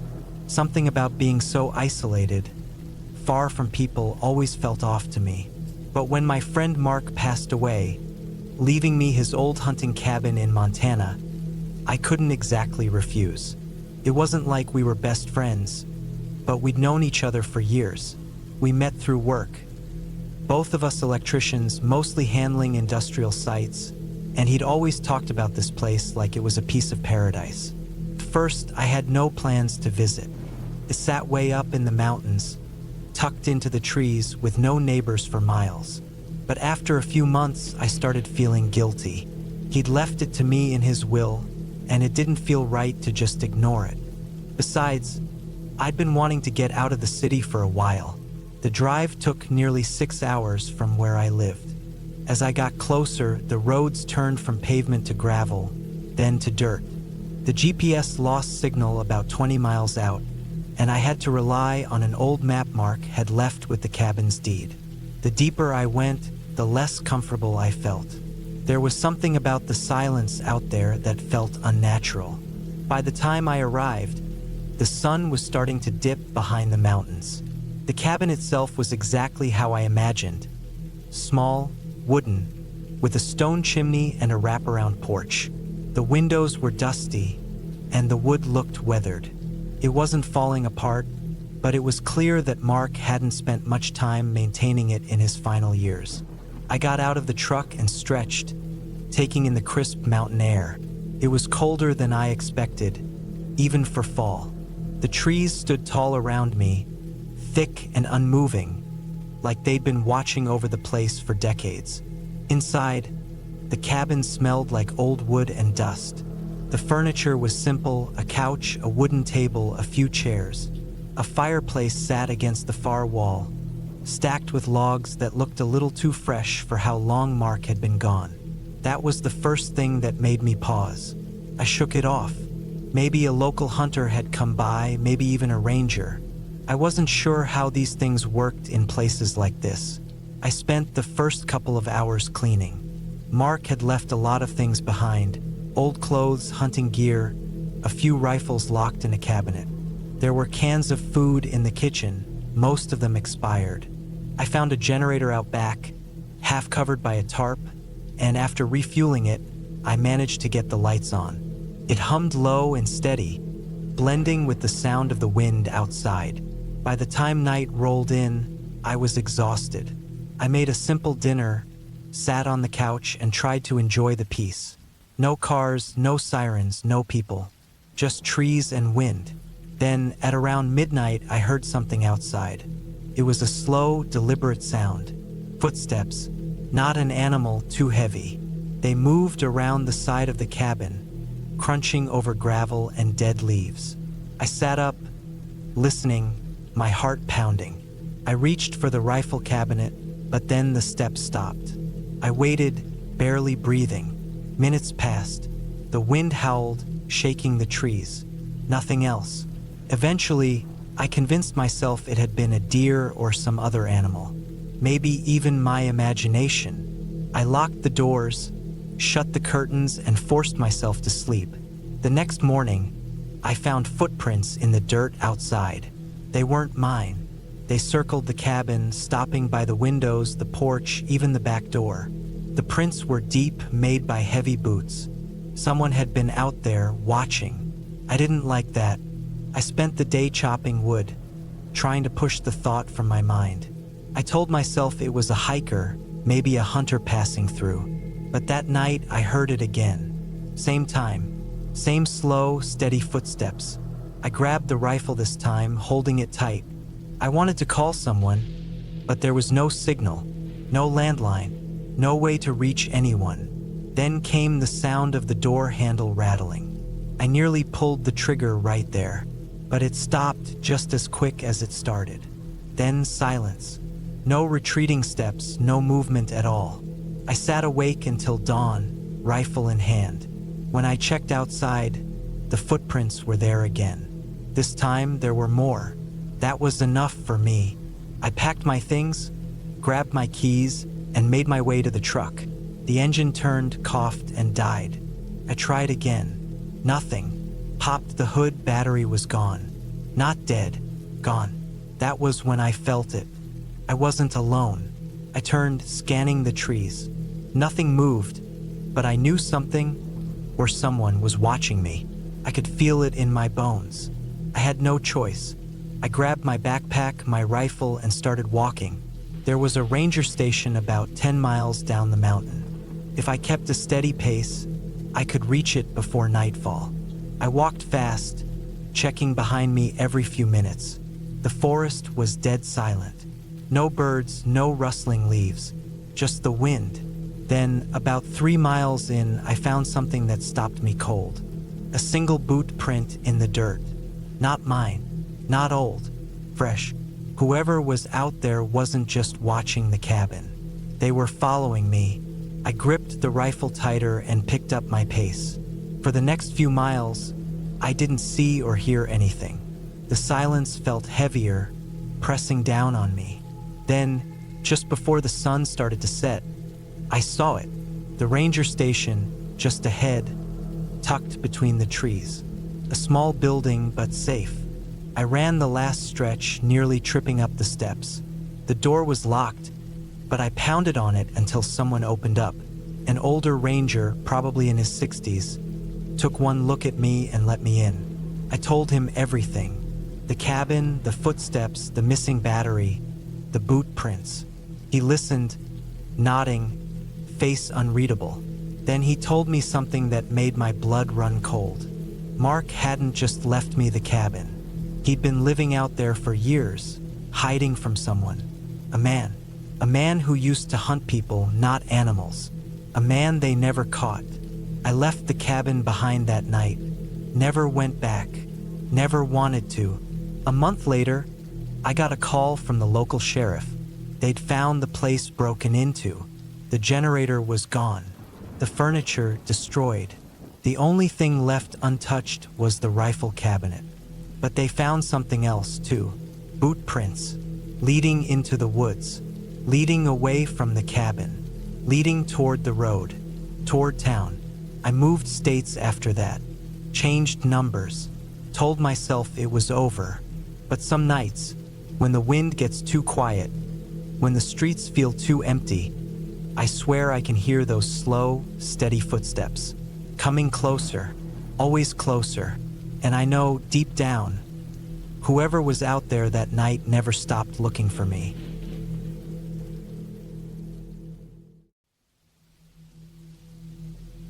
I was never the kind of person to be superstitious.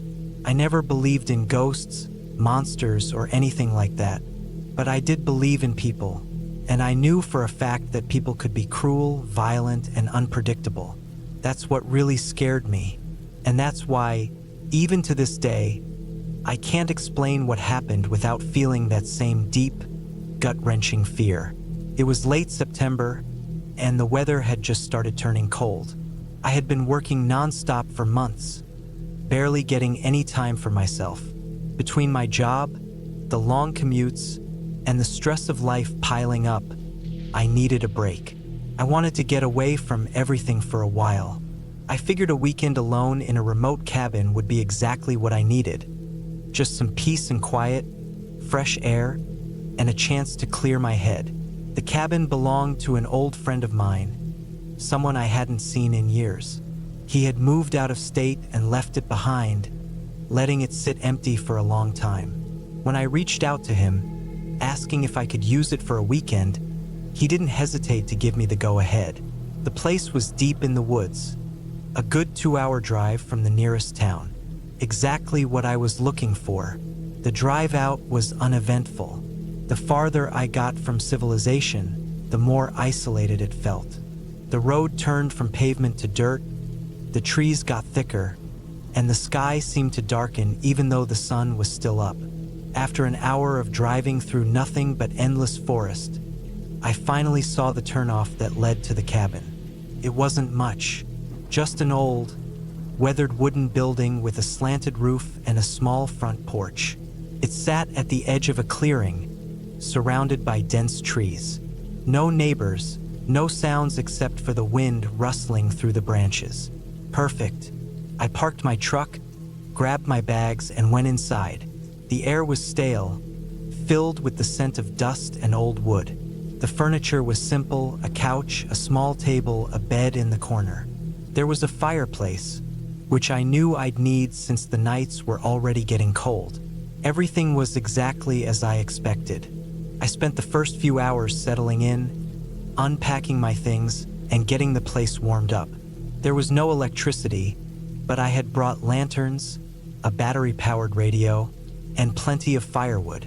I planned on spending my time reading, hiking, and just enjoying the solitude. That first evening was quiet, peaceful even. I sat on the porch, drinking a beer, watching the sun set through the trees. But as soon as darkness fell, something felt off. At first, I thought it was just my imagination, the kind of paranoia that comes when you're alone in an unfamiliar place. But as the hours dragged on, that feeling of unease only grew stronger. It wasn't any one thing, it was everything. The silence felt too deep, too unnatural. The air seemed heavier. Even the wind sounded different, like it was carrying something with it. I forced myself to ignore it. I went inside, built a fire, and tried to relax. But I couldn't shake the feeling that I wasn't alone. At some point in the night, I heard something outside. A soft, deliberate sound. Not the wind, not an animal. Something moving just beyond the trees. I sat up, my body tensed. I told myself it was nothing, but I couldn't ignore the way my heart was pounding. I grabbed my flashlight, stood by the window, and listened. First, there was nothing, just the sound of my own breathing. Then I heard it again. Slow, careful footsteps circling the cabin. I wasn't imagining it. Someone was out there. My truck was parked out front, which meant whoever it was knew I was here. And yet, they weren't knocking on the door, they weren't calling out, they were just watching. I turned off the lanterns, crouched low, and peeked out the window. The trees cast long, shifting shadows under the moonlight, making it hard to see anything clearly. I scanned the darkness, my fingers tightening around the flashlight. Then I saw it, a figure standing just at the edge of the trees. They weren't moving, just standing there, barely visible between the branches. I couldn't make out their face, their clothes, just a dark shape blending into the woods. I didn't breathe. I didn't move. I just stood there, frozen, staring out into the night. And then, slowly, the figure stepped back into the trees and disappeared. I didn't sleep that night.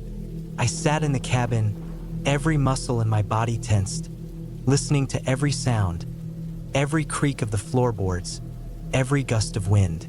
But I didn't hear the footsteps again. When morning finally came, I felt a moment of relief. Maybe it had just been a hunter passing through.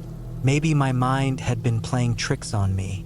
Either way, I wasn't going to let it ruin my weekend. I decided to go for a hike, clear my head. I grabbed my backpack, my knife, and set off into the woods. I stuck to the trails, walking for miles, enjoying the crisp autumn air. But even in the daylight, that feeling of being watched never went away. That's when I found the footprints. Deep, fresh prints in the dirt. Human, leading away from my cabin. I followed them for a while, my stomach twisting tighter with every step. They didn't lead to another campsite. They didn't lead to a road. They led deeper into the forest, winding between the trees. Then they stopped. Just stopped. I stood there for a long time, staring at the last footprint. There was no sign of struggle, no sign of where the person had gone. Just empty woods stretching out in every direction. I turned back. I walked faster. My heart pounded harder. By the time I made it back to the cabin, I had made up my mind. I was leaving. Whatever was going on here, I wanted no part of it. I packed my things, threw them into the truck, and got behind the wheel. The truck wouldn't start. The engine turned over, but it wouldn't catch. I checked under the hood, but I didn't know what I was looking for. Everything seemed fine, but the damn thing wouldn't start. Then I saw it. The deep, fresh footprints leading up to the truck. Someone had been here. Someone had been watching. I grabbed my knife, my flashlight, and I locked myself inside the cabin. I sat with my back to the door, my heart hammering in my chest. The sun went down. The footsteps came back. They circled the cabin again, slow and deliberate. Closer this time. I didn't move. I didn't breathe. And then, just as suddenly as they had come, they were gone. I didn't sleep. Morning came. The truck started on the first try. I didn't stop to question it. I didn't stop for anything. I got in, drove down that dirt road, and never looked back. I never told anyone what happened. Never went back. Some things are better left alone. Some places aren't meant to be stayed in. And some people, they're out there waiting.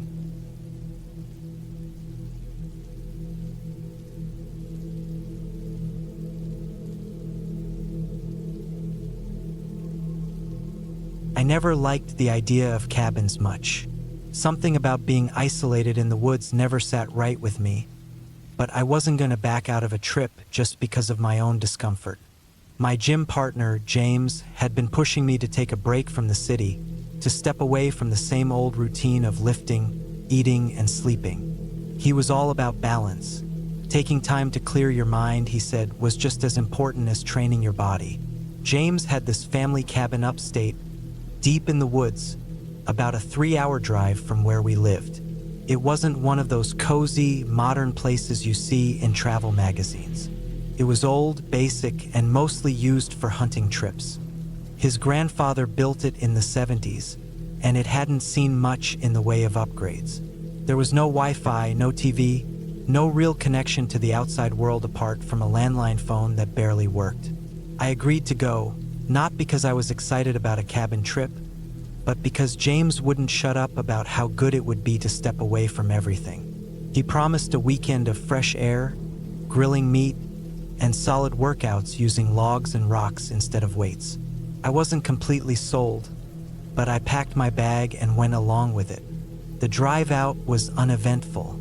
We stopped for gas, grabbed some extra supplies from a small-town grocery store, and made it to the cabin just before sundown. The place was even more remote than I had expected. Miles from the nearest house, tucked away down a dirt road that was barely wide enough for James's truck. The first thing that hit me when we stepped out was the silence. City life never gives you real silence. Even in the dead of night, there's always the hum of cars in the distance, the sound of people moving around. Out here, it was nothing but the wind and the occasional rustling of trees. James went about unloading the truck while I took a look around. The cabin was a simple wooden structure, slightly tilted from age.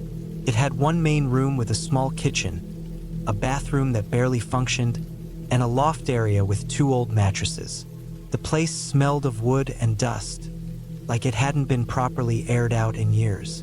That first night, we kept things simple.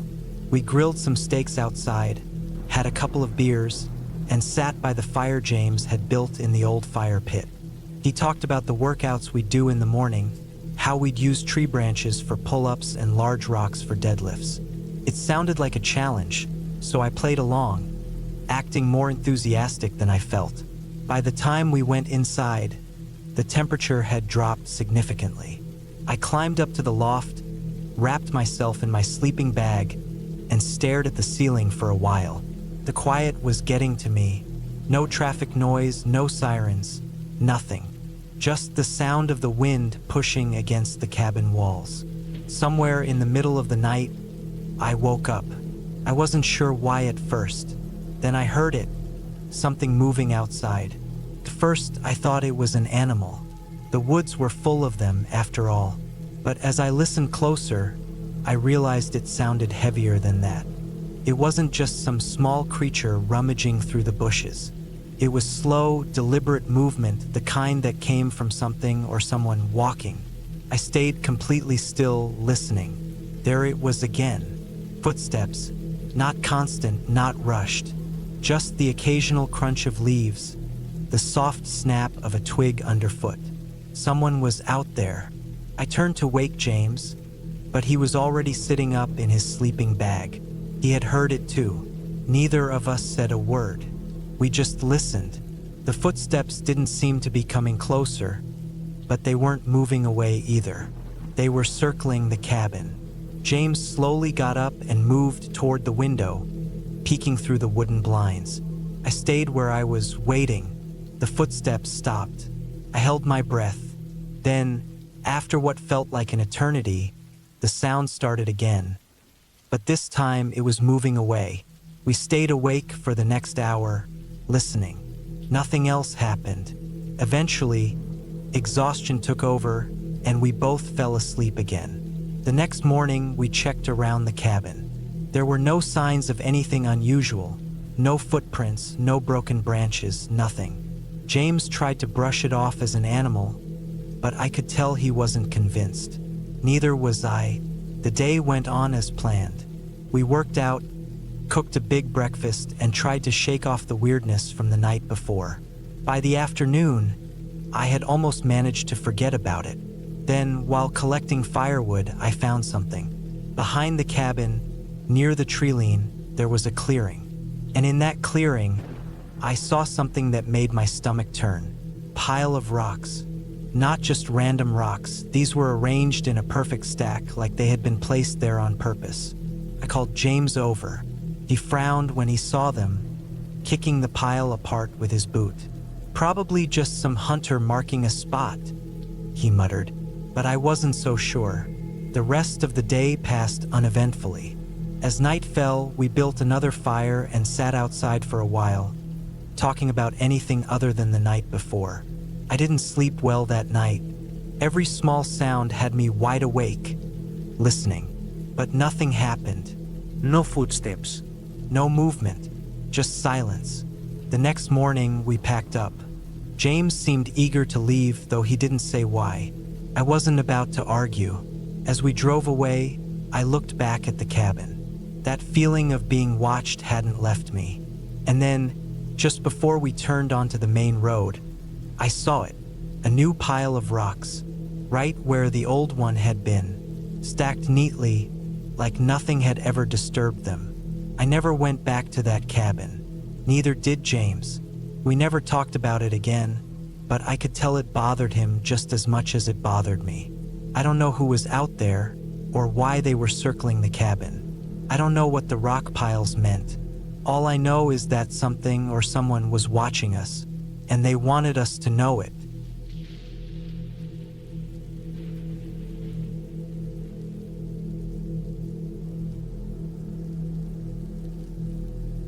I wasn't expecting trouble when I decided to spend a few nights at my uncle's old hunting cabin.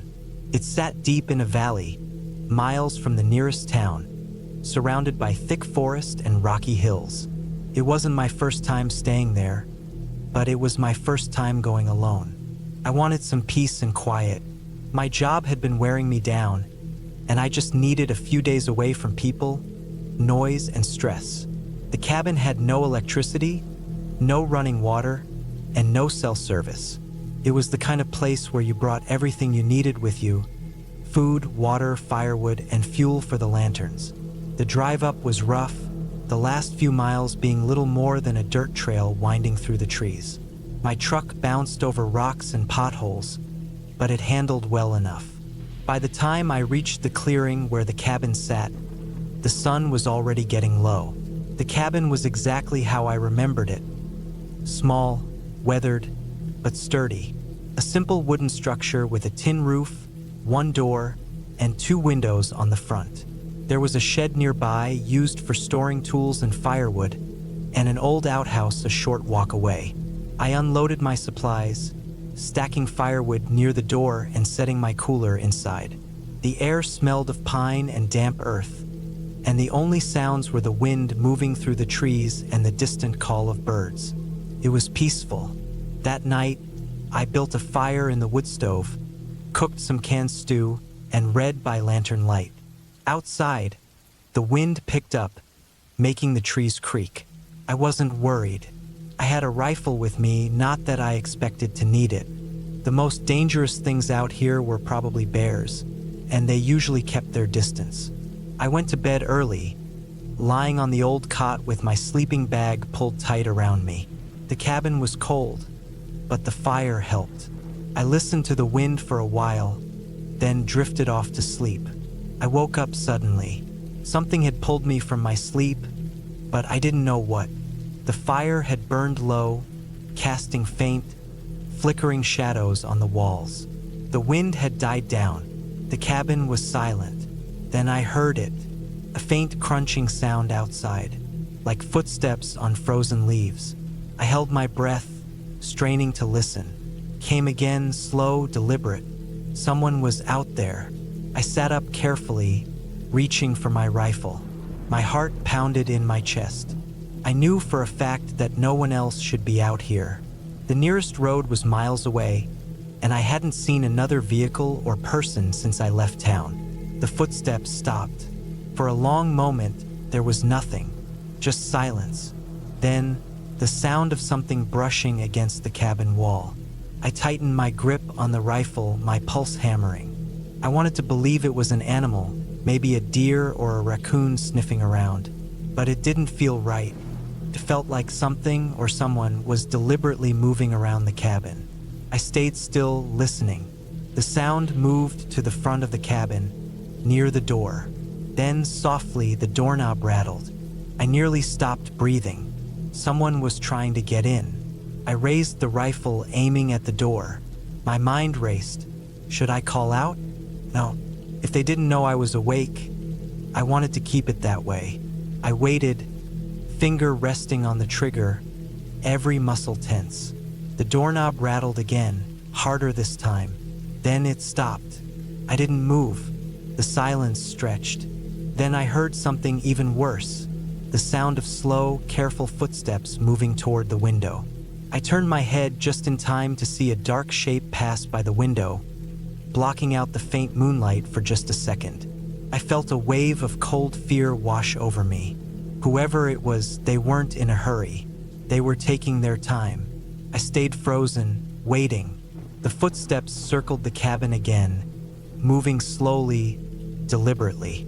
Then, after what felt like forever, they faded away. I waited for a long time, listening. Nothing. No more footsteps, no movement. I didn't sleep the rest of the night. By morning, the fear had turned into something else, uneasy determination. I had to figure out what had happened. I stepped outside, rifle in hand, and looked around. The ground was damp from the night before, and there, clear as day, were footprints. Bootprints. Someone had definitely been out here, walking around my cabin. The tracks circled the building several times, stopping near the door and windows. But there was something else. Near the edge of the clearing, where the trees started, I found a spot where the grass was pressed down, like someone had been standing there for a long time, just watching. The thought made my skin crawl. I couldn't shake the feeling that whoever it was, they had been watching me for longer than I realized. I spent the rest of the day on edge, constantly looking over my shoulder. I didn't go far from the cabin. I checked my truck, made sure it was running, and packed up my gear. I had planned to stay another 2 nights, but I wasn't about to take any chances.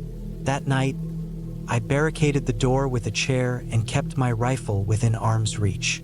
I barely slept. Every sound put me on high alert, but nothing happened. By first light, I was packed and ready to leave. I took one last look at the cabin as I loaded up my truck. It had always felt like a safe place before, but now it felt different. I didn't know who had been out there or what they wanted, and I didn't want to wait around to find out. I drove away, watching the trees in my rearview mirror until the cabin disappeared from sight.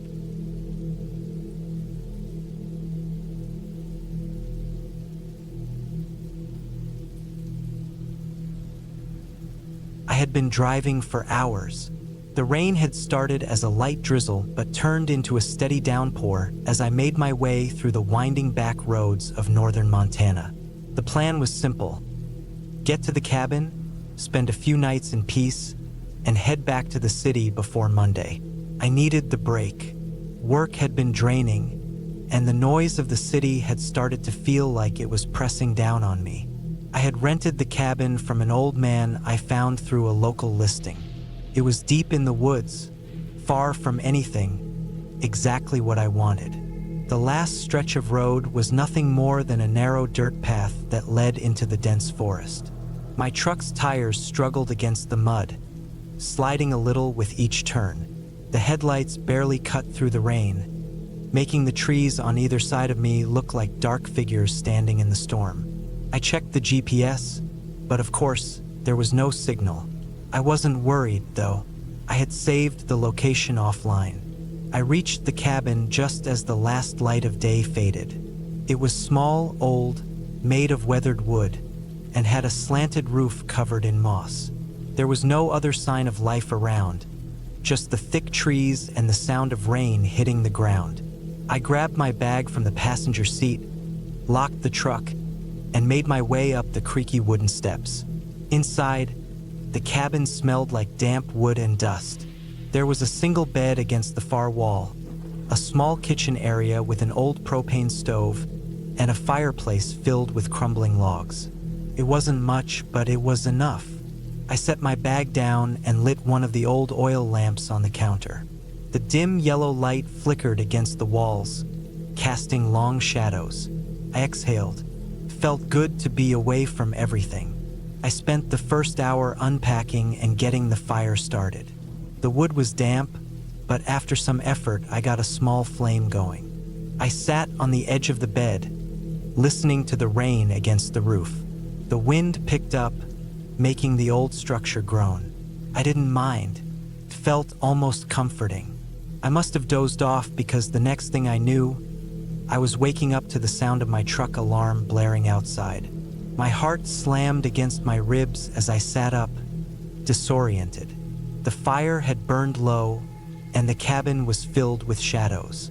The rain was still coming down hard, and I could hear the wind howling through the trees. I grabbed the flashlight from my bag and stepped toward the door. The truck alarm wasn't stopping. My hands felt clammy as I reached for the handle. I hesitated for a second before pulling it open. Cold air and rain hit me instantly.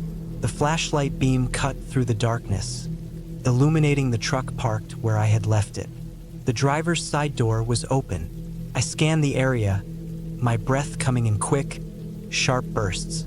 There was no sign of anyone, just the trees, the rain, and the distant roll of thunder.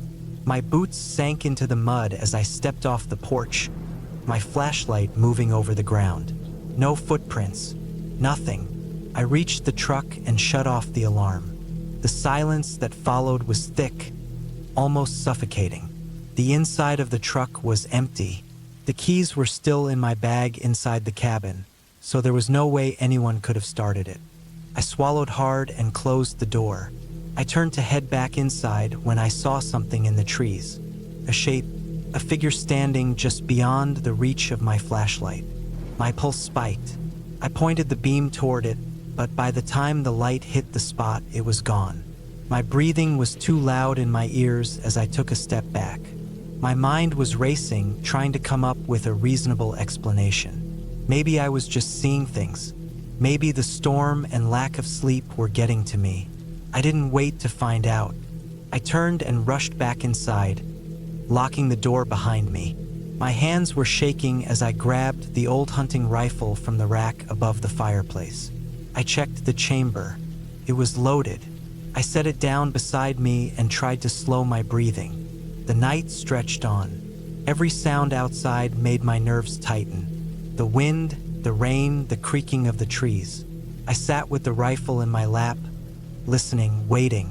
At some point, exhaustion took over, and I drifted into an uneasy sleep. When I woke up, it was still dark, but something was different. The air in the cabin felt heavier, like something was pressing down on it. I sat up slowly, gripping the rifle. The fire had gone out, leaving only cold embers. I reached for the flashlight and clicked it on. The beam moved across the room. Nothing. Then I saw it. The window, the one by the kitchen. The lock was broken. My stomach clenched. I stood up, heart pounding in my chest. I knew I had locked it before bed. I moved toward it slowly, rifle raised. The window was slightly open, rainwater dripping onto the wooden floor beneath it. I swallowed hard, my hands tightening around the gun. Then I heard it, a soft creak from the back of the cabin. I spun around, flashlight trembling in my grip. The door to the back room was slightly open. I knew I hadn't left it like that. I moved forward, the floorboards groaning under my weight. I reached out and pushed the door open wider. The room was empty, just an old storage space with shelves filled with tools and dust-covered boxes. But something was wrong. The floor near the back wall was wet. Muddy footprints. I took a shaky step back. My pulse was hammering. Someone had been inside. Someone had stood right here, just feet away from where I had been sleeping. I turned and rushed back to the main room, grabbing my bag. I wasn't staying here another second. I shoved the rifle into the bag and slung it over my shoulder. I grabbed the keys and headed for the door. I stopped. The doorknob. It was wet. I hadn't touched it yet. A new wave of fear hit me as I took a slow step back. My mind was screaming at me to run, but my body wouldn't move. Then the lights of a vehicle appeared through the trees. Headlights cutting through the darkness. Police cruiser. Relief flooded through me for a brief second. I moved to the window and watched as the car pulled up next to my truck. The engine cut off. The driver's side door opened. A figure stepped out, dressed in a dark uniform. A cop. I exhaled. I didn't care how ridiculous I sounded. I was going to tell them everything. I reached for the door. Then I saw his face. My stomach dropped. It was the man from the trees. The man who had been inside the cabin. The cop. My breath caught in my throat as he started toward the cabin, moving slowly, deliberately. He knew I was watching. He wanted me to see him coming. My mind was racing. I backed away from the door. My eyes darted to the rifle. I grabbed it, my hands slick with sweat. The footsteps on the porch. The knock on the door. I didn't move. The handle turned. The door creaked open. The last thing I saw before everything went dark was the glint of metal in his hand. A gun. I never made it out of that cabin. By the time the sun rose, the only thing left was an empty truck and a story no one would ever hear.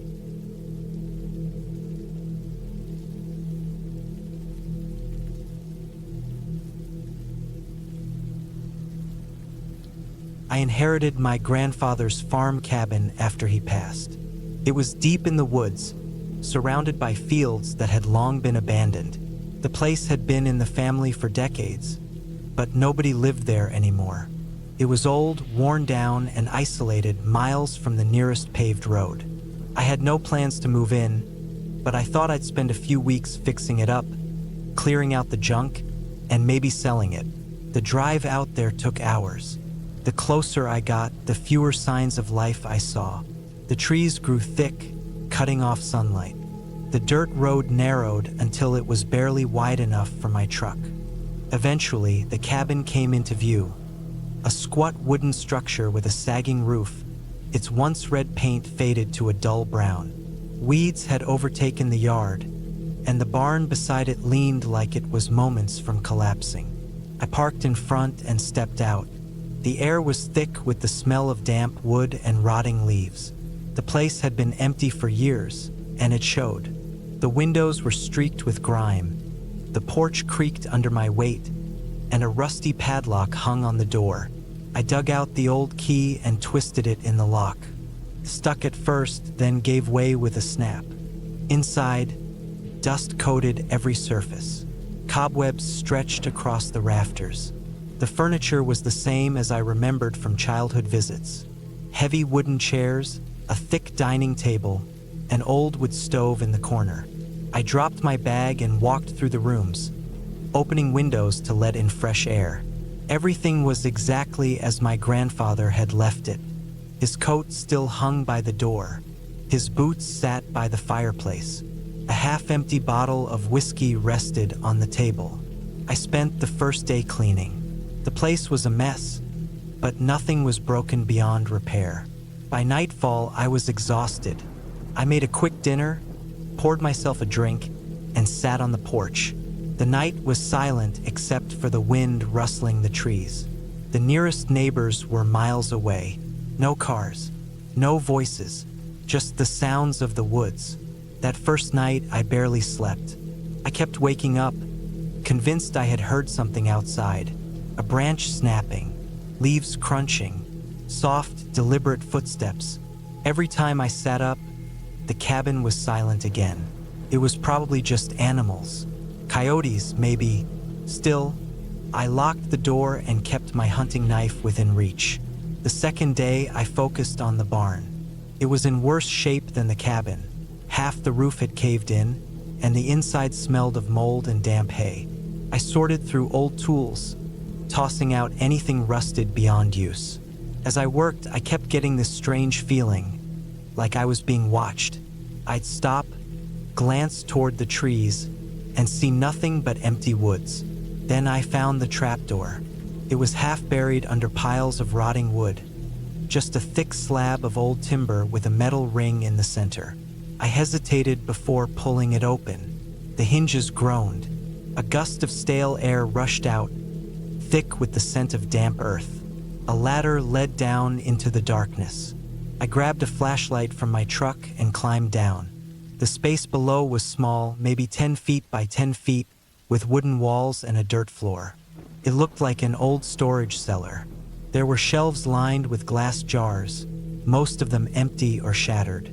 A few were still sealed, their contents long since turned black. But it wasn't the jars that caught my attention. It was the bones, piles of them, some animal, some not. I backed up the ladder, my pulse hammering. The second my feet hit the barn floor, I shut the trapdoor and dragged heavy crates over it. My grandfather had never mentioned anything like this.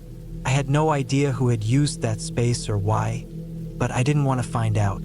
That night, the noises outside got worse. Twigs snapping, leaves crunching. I sat in the dark, knife in hand, listening. Around midnight, something scraped against the cabin wall. Slow, deliberate. I didn't move. I barely breathed. The sound circled the cabin, moving from window to window, stopping just long enough that I knew. Whatever it was looking in. Then silence. I stayed awake until dawn. The second the sun rose, I grabbed my things and threw them in the truck. I was done. I didn't care about fixing the place anymore. I just wanted out. But when I stepped outside, I froze. There were tracks in the dirt, bare footprints circling the cabin. They led toward the trees but didn't go far. They just stopped, like whoever or whatever had been watching me had vanished into thin air. I didn't stick around to figure it out. I got in my truck, floored the gas, and didn't stop driving until I hit the main road. I never went back. I didn't care about the farm, the cabin, or whatever was buried under that barn. I put the property up for sale and never looked back. Whoever bought it, I hope they never opened that trapdoor.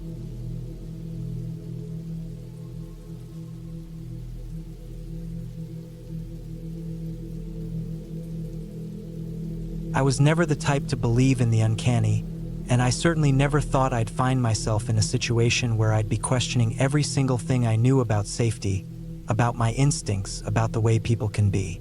But that's exactly what happened on one of the longest, most disturbing nights of my life. It was late autumn in 2017, and I had taken a short break from work to clear my head. The stress of long hours and endless deadlines had pushed me to the edge, and I needed a quiet place to unwind, away from the noise of city life. A friend of mine had recommended a cabin rental in the middle of the English countryside. Isolated, surrounded by trees, and perfect for a bit of solitude. At the time, it sounded ideal. The cabin itself was old but well maintained. It had that classic wooden structure, a small front porch, and a single lamppost standing at the edge of the narrow dirt path leading up to it. There was no Wi-Fi, barely any phone signal, and the nearest village was a good 30-minute drive away. That was part of the appeal. I wanted peace, time to read, maybe go on a few hikes. I had brought along enough food for a week, my old camping knife just in case, and a flashlight for when the nights got too dark. The first few days were exactly what I had hoped for. Silent, slow, and peaceful.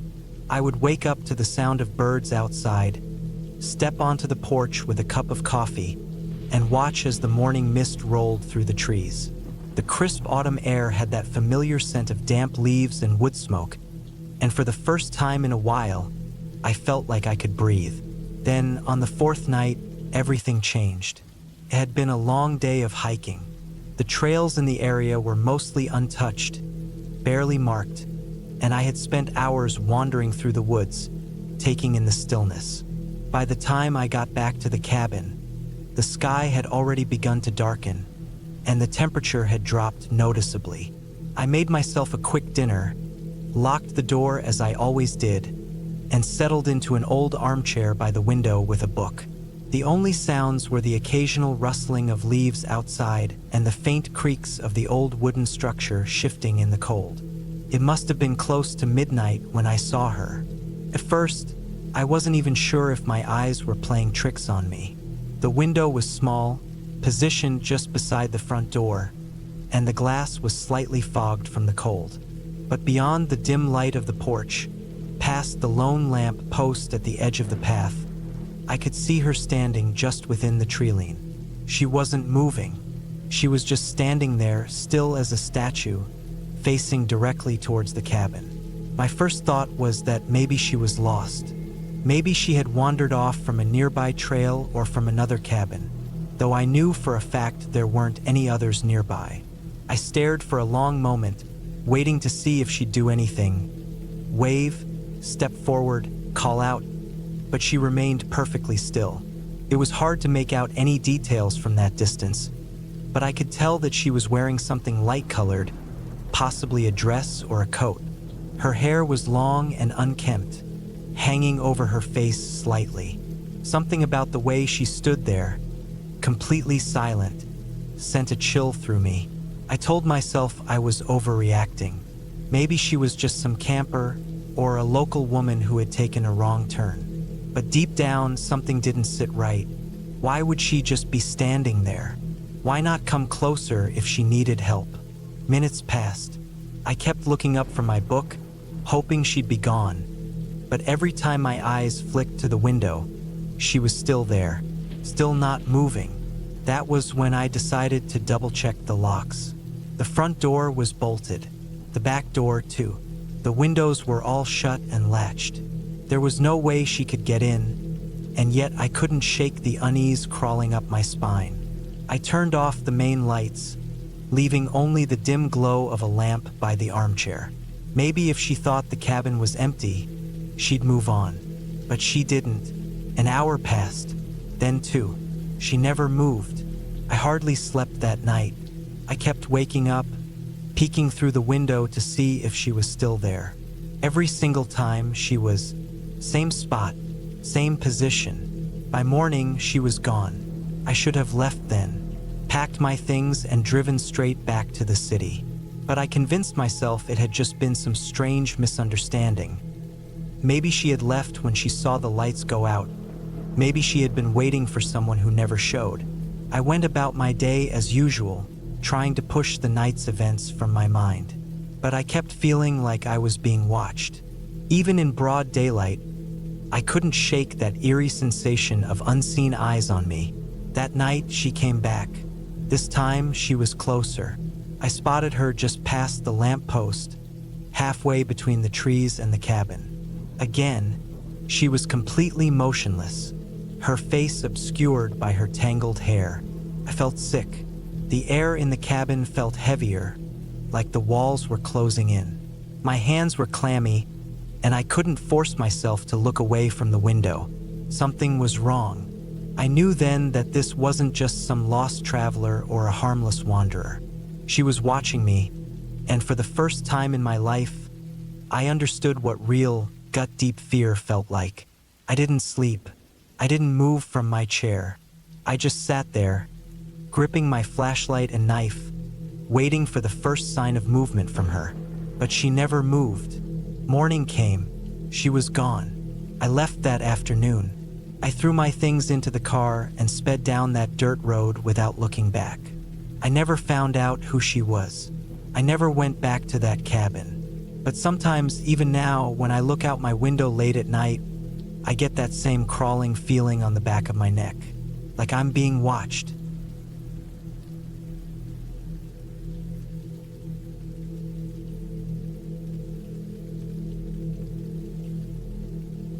I had been hunting for years, ever since I was old enough to carry a rifle.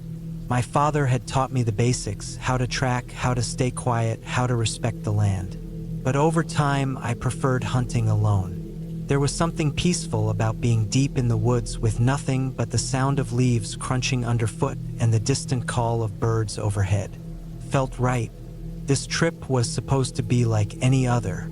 I had planned to stay at a small hunting cabin I rented every season. It was deep in the forest, about 10 miles from the nearest paved road, surrounded by thick trees and rugged terrain. It wasn't fancy, just a single-room structure with a cot, a wood stove, and a small table. But it was all I needed. The drive out there was long and uneventful. The last stretch was a dirt road that wound through dense woods, barely wide enough for my truck. It was late October, and the air was crisp. Leaves covered the ground, some still clinging to the branches in shades of red, yellow, and brown. By the time I pulled up to the cabin, the sun was already dipping behind the trees. I stepped out of the truck, stretching my legs, and took a deep breath of the cool evening air. The cabin looked the same as always. Weathered wood, a sagging porch, a chimney that hadn't been used in months. I unlocked the door, stepped inside, and set my gear down. It smelled like dust and old wood, but it was home for the next few days. I set up my sleeping bag on the cot, checked my rifle, and made sure the wood stove was ready for the cold night ahead. That first night was quiet. I sat on the porch for a while, watching the last light fade through the trees. The forest was still, aside from the occasional rustling in the underbrush. Probably a deer or some other small animal. I didn't think much of it. The next morning, I woke before dawn. I had a small breakfast, just some jerky and a granola bar, before grabbing my rifle and heading out. I had a specific area in mind, a small clearing about a mile from the cabin where I had seen plenty of deer tracks before. The walk was peaceful, the ground covered in fallen leaves that muffled my steps. I spent hours in that clearing, waiting, but the woods were too quiet. I saw no deer, no birds. Even the squirrels seemed to be hiding. I didn't think much of it at first, but the longer I sat there, the more I started to feel off. It was subtle, just a nagging feeling at the back of my mind, like I was being watched. I turned my head slowly, scanning the trees behind me. Nothing. I told myself I was being paranoid, but the feeling didn't go away. After another hour, I gave up and decided to head back to the cabin. I moved carefully, scanning the woods as I walked. The whole way back, the feeling never left me. I kept checking over my shoulder, expecting to see something or someone, but there was nothing, just trees and shadows. Back at the cabin, I set my rifle down and started a fire in the stove. The warmth helped, but I couldn't shake the unease. I kept thinking about how quiet the woods had been. No animals. No sounds. Just silence. That night, I sat on the porch again, listening. The wind had picked up, rustling the trees. At least it wasn't dead silent anymore. But then, I heard something else. Faint, but distinct. Footsteps. Not an animal. Too steady, too deliberate. I froze, listening. The steps were coming from the trees to my left, slow and careful. My hand went to my rifle. I scanned the woods, but all I saw was darkness. I told myself it was probably just my imagination, maybe a deer walking carefully through the leaves, but something about it didn't feel right. I waited, my rifle across my lap. The footsteps stopped. I strained my ears, listening for any movement. Nothing. I sat there for what felt like an hour, staring into the dark trees. Eventually, I convinced myself I was just being jumpy. I went inside, locked the door, and forced myself to sleep. The next morning, I woke early, but I didn't head out right away. Instead, I walked around the cabin, looking for tracks. The ground was covered in leaves, but I could still make out faint impressions in the dirt. Human footprints. I stared at them, my stomach twisting. They led from the trees to the edge of the porch, and then back into the woods. Someone had been watching me. I spent the rest of the morning trying to tell myself it wasn't what it looked like. Maybe a hiker had gotten lost. Maybe it was nothing. But deep down, I knew that wasn't true. I packed my gear, loaded my rifle, and decided I wasn't staying another night. As I started heading toward my truck, I noticed something else. More tracks, leading away from the cabin, circling the area, weaving through the trees. Whoever had been out there had been watching for a while. I gripped my rifle tighter, moving quickly. Every step felt too loud, like I was giving myself away. My truck was only a short walk from the cabin, but it felt like miles. Then I heard it again. Footsteps. Not behind me, this time they were ahead. I stopped, scanning the trees. Nothing, but I knew someone was there. I took another step, heart pounding. The footsteps moved again, matching mine. Someone was following me. No, someone was waiting for me. I gripped my rifle and kept moving, faster now. I could see the truck through the trees. I was almost there. The footsteps stayed with me, just out of sight. I reached the truck, yanked the door open, and threw my gear inside. I didn't waste time. I started the engine, slammed the door, and peeled out onto the dirt road. My tires kicked up leaves and gravel as I sped away. I didn't stop. Not until I was miles away, back on paved roads, back in civilization.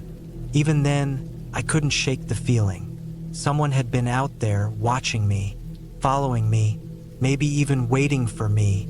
I never went back to that cabin. I never even tried to find out who it was. I don't want to know. I still go hunting, but never alone, and never that deep in the woods again.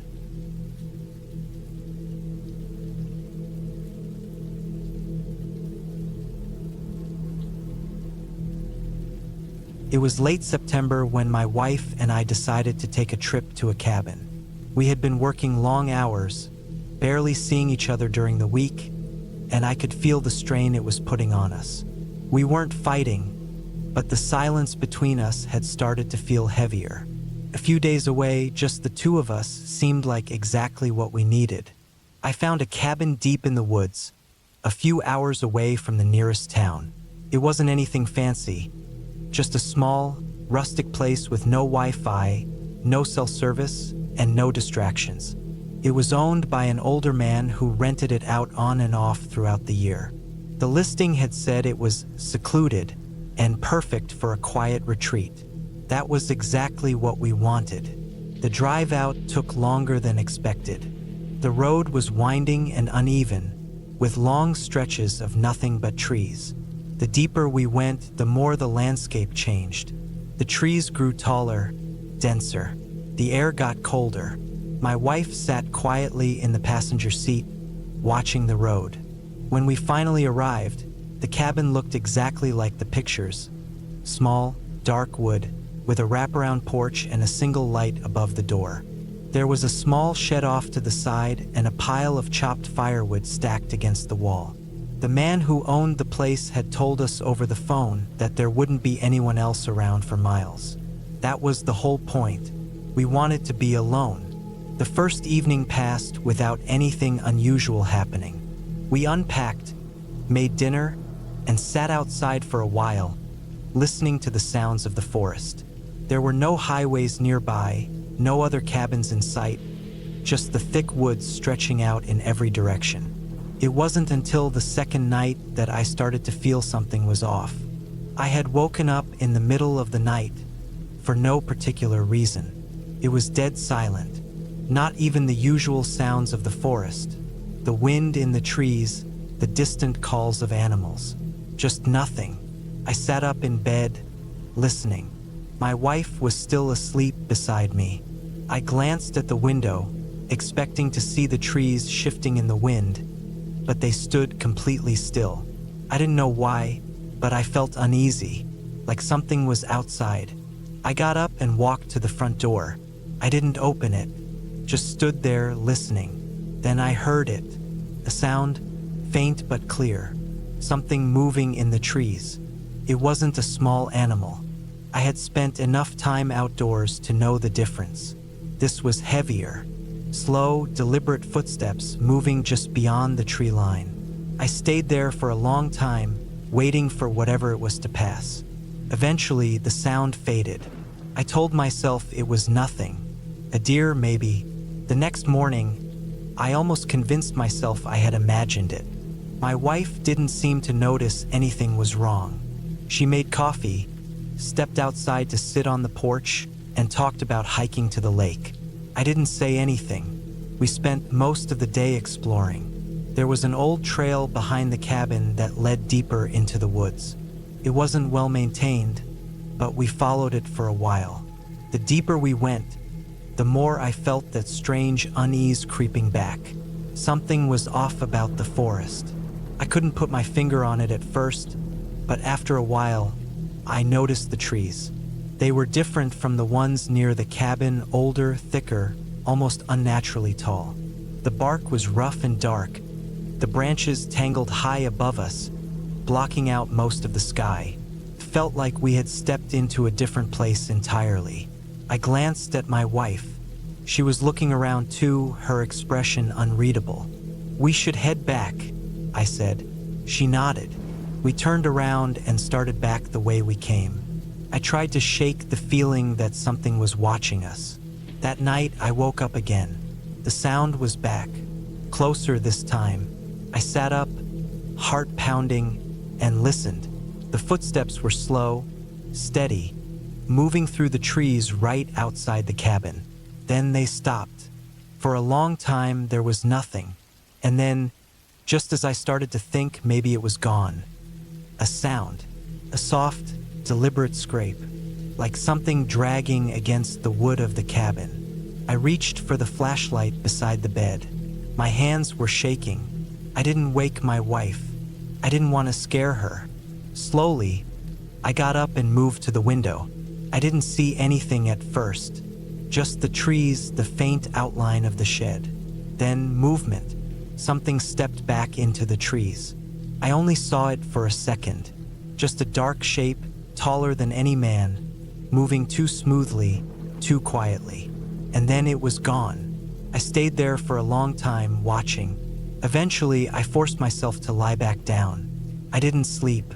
The next morning, I told my wife we should leave early. I made up an excuse, said I wasn't feeling well. She didn't argue. We packed up quickly. As I carried our bags to the car, I glanced toward the trees. Something was standing there, not close, not far, just watching. I didn't stop, didn't say anything. We got in the car and drove away. I didn't look back. Neither did my wife. We never talked about it after that. Never told anyone. But I never went back to that cabin. And I never will.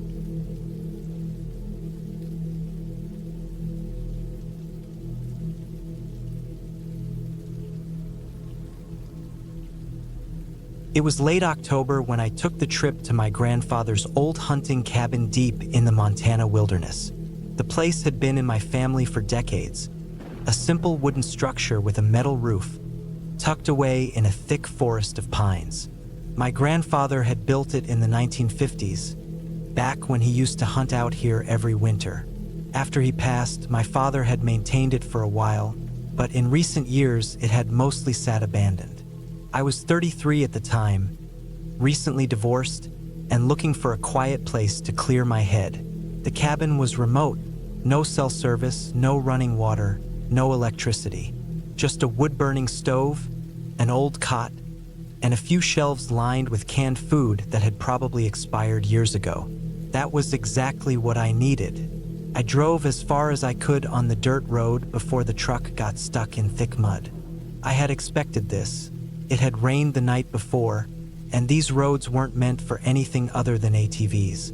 I packed my gear, threw on my backpack, and hiked the remaining 3 miles through the dense woods. By the time I reached the cabin, the sun was starting to dip behind the trees, casting long shadows through the clearing. The place was just as I remembered, old but sturdy, with thick logs stacked together and a small, covered porch out front. The metal roof had rusted over the years, giving it a reddish-brown hue. I dropped my pack inside and got to work. First, I checked for signs of animals. The last thing I wanted was to find a raccoon or bear had taken up residence in my absence. The cabin seemed untouched, save for a few leaves that had blown in through the cracks. I swept the place out, stacked some firewood by the stove, and settled in for the night. The first night was uneventful. I lay in my cot, listening to the sounds of the forest, branches creaking, the wind howling through the trees, the occasional hoot of an owl. I drifted off to sleep, feeling more at peace than I had in months. The next morning, I decided to go hunting. I had brought my rifle and enough supplies to last me a week. I figured I'd spend the first day scouting the area, checking for fresh tracks, and getting a feel for the land. I hiked a few miles into the woods, moving slowly and quietly. I found deer tracks near a small creek, along with some older prints from what looked like a bear. Nothing unusual, but as I moved deeper into the trees, I started to get an uneasy feeling. First, I ignored it. I had spent plenty of time in the woods before, and I knew how easy it was to let your mind play tricks on you. But as I kept walking, the feeling only got worse. It was the silence that got to me. The forest was too quiet. No birds, no rustling leaves, no distant sounds of animals moving through the underbrush, just the wind shifting between the trees. Then I saw them. Tracks. They looked like deer tracks, but something was off. The spacing was wrong, the shape slightly distorted. I crouched down, studying them closer. At first glance, they looked fresh, but there was something unnatural about them, almost as if they had been made by something mimicking a deer's hooves but not quite getting it right. A shiver ran up my spine. I had heard stories before, old legends passed down about creatures that could change their shape, creatures that could mimic animals or people. Stories that had never seemed real until now. I followed the tracks for a few hundred yards before stopping. The uneasy feeling in my gut had turned into something stronger, something close to fear. I had hunted in these woods before, but I had never felt like this. I turned back toward the cabin, moving quickly but carefully, my rifle gripped tight in my hands. By the time I reached the clearing, the sun was starting to set. The wind had picked up, rattling the trees, sending leaves swirling through the air. I locked the door behind me, loaded my rifle, and sat by the window, watching the tree line. That night, the sounds started. At first, it was just movement, branches snapping, leaves crunching underfoot. I told myself it was a deer or maybe a bear, something moving through the woods like they always did. But then I heard it, a voice. It was faint, barely more than a whisper, but it was there. My name. I froze, every muscle in my body tensed. Came again, closer this time. My name, drawn out, slow and unnatural. I gripped my rifle, heart pounding. No one knew I was out here. No one should have been out here. The voice came again, this time from the other side of the cabin. Then the knocking started. Slow, deliberate knocks against the wood. First at the door, then at the window, then at the back of the cabin. I didn't move. I barely breathed. The knocking stopped. Silence. Then footsteps, light, almost human, but wrong. They circled the cabin, stopping just outside the window. And then I saw it. A face barely visible through the glass. Pale skin, dark hollow eyes, lips stretched into a wide, unnatural grin. It was human, but it wasn't. It stared at me, unblinking, head tilting to one side as if studying me. Then it spoke.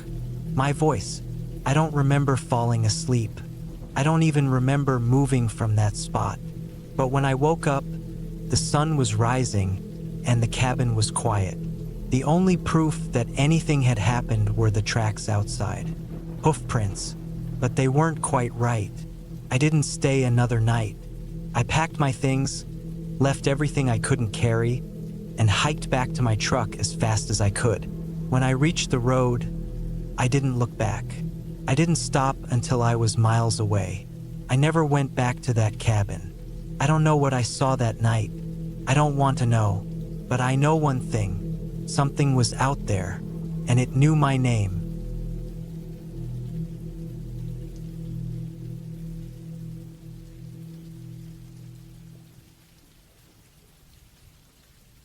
It had been raining since the afternoon. Not the kind of light drizzle that barely dampens the ground, but a steady, unrelenting downpour that soaked through my jacket and made the dirt road a mess of slick mud and puddles. I had been working all day, cutting logs, dragging beams and hammering nails, trying to get as much done before the sun dipped behind the trees. I had taken on this job because I needed the money. A friend of mine, well, more like an acquaintance, had offered me a chance to make some quick cash helping build a cabin deep in the woods. It was supposed to be a weekend project, just a small, one-room structure for a guy who wanted a place to get away. I had worked on a few cabins before, nothing fancy, just simple wooden structures meant for hunters, fishermen, or people looking to disappear from the world for a while. This one was no different. The spot was deep in the woods, about a 30-minute drive from the nearest town. There was no cell service, no power, no running water, just trees, mud, and the constant sound of the wind pushing through the branches. The owner of the land, a guy named Lewis, had dropped me off earlier in the morning with enough supplies to last a couple of days. He told me he'd be back to check on my progress, but didn't say exactly when. That was fine by me. I preferred working alone. The foundation had already been laid a few days ago, just a simple raised platform to keep the cabin off the damp ground. I had spent most of the morning hauling lumber, cutting beams to size, and putting up the first few walls. By the time the rain started, I was nearly finished framing out the structure. I had a tarp stretched overhead to keep my tools dry, but it did little to stop the cold from creeping into my hands. The rain didn't bother me much at first. I was used to working in rough weather, and I figured it wouldn't last all night. But as the hours dragged on, the storm only got worse. The sky turned a dull, featureless gray, and the sound of the rain against the trees grew louder. The wind picked up, rattling the tarp and sending a chill through my soaked clothes. I kept working, hammering nails and securing beams, trying to keep my mind on the task in front of me. By late evening, the cabin was starting to take shape. The walls were up, the roof beams were in place, and I had even managed to get a few of the smaller details sorted. It wasn't finished, not by a long shot, but it was enough to provide some shelter from the storm.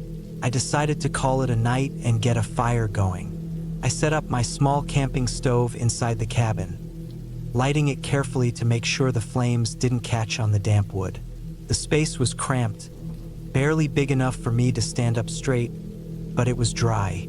I ate a quick meal, listening to the rain pound against the unfinished roof, the wind howling through the gaps in the walls.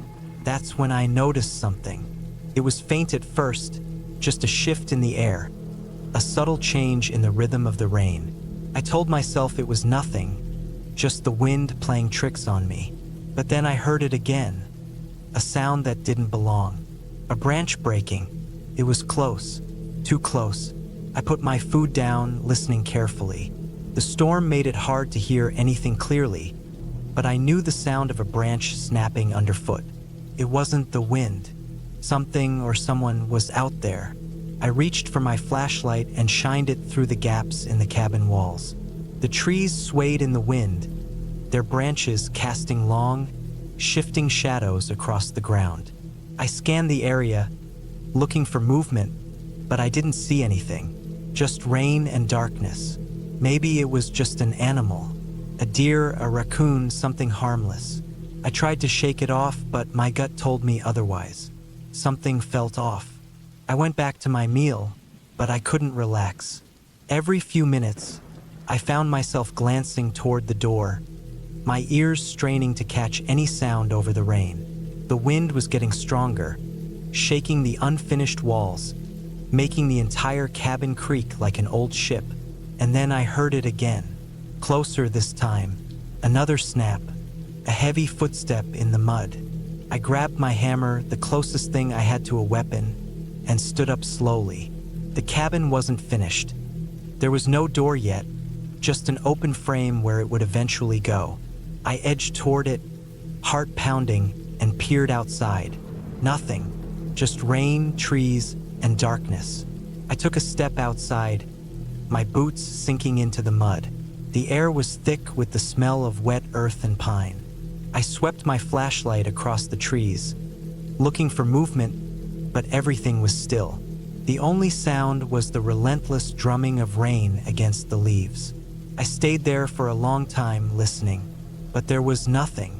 No more footsteps, no more snapping branches, just the storm.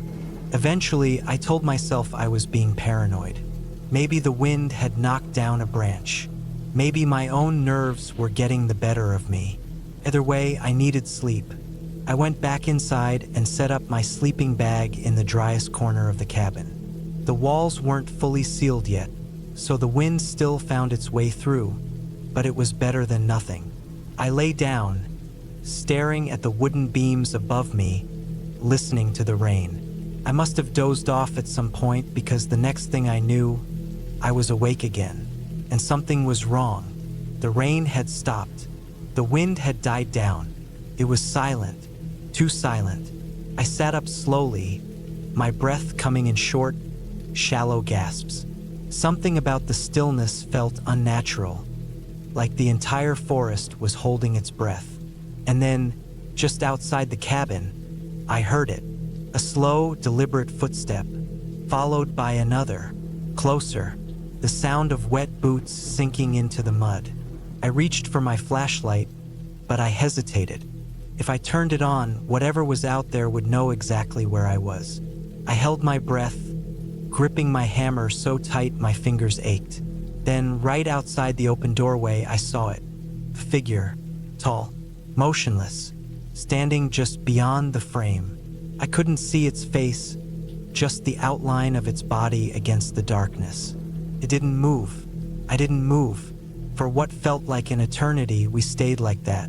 Then, without a sound, the figure turned and walked away. Slow, deliberate steps disappearing into the trees. I didn't sleep the rest of the night. I just sat there, hammer in hand, waiting for the sun to rise. By morning, the rain had started again, but I didn't care. I packed up my things, loaded what little I had into my truck, and left without looking back. I never finished that cabin, and I never found out who or what was watching me that night. But I know one thing for certain. I was not alone in those woods.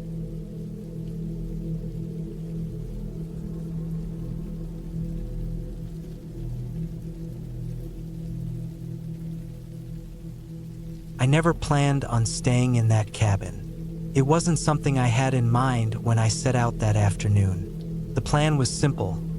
Get to the next town before nightfall, find a cheap motel, get some rest, and continue my trip in the morning. I was driving across the state, heading toward a new job, and my old truck wasn't exactly in the best condition for long-distance travel. I had checked the oil, filled up the tank, and made sure the tires were good before setting out. But old vehicles had a way of reminding you just how unreliable they could be. The rain started around 5 in the evening, a light drizzle at first. Nothing to be concerned about, but the roads were winding, cutting through a stretch of deep forest, and soon enough, the light drizzle turned into a downpour. The kind that blurred the windshield no matter how fast the wipers moved. I slowed down, gripping the wheel tightly. The visibility was getting worse, and the road was empty, no cars in either direction. My phone had lost service a while back, and the last town I passed had been miles ago. There were no streetlights, no houses, just dense trees lining both sides of the road. The feeling of isolation crept in slowly, making me more aware of the fact that if something happened, there was no one around to help. And then the truck sputtered. At first, I thought I had imagined it, but then it happened again, an ugly stutter in the engine. A second later, the power steering tightened, and the whole vehicle lurched forward before slowing down against my will. I pumped the gas pedal, trying to keep it going, but I knew it was useless. A few seconds later, the truck rolled to a complete stop.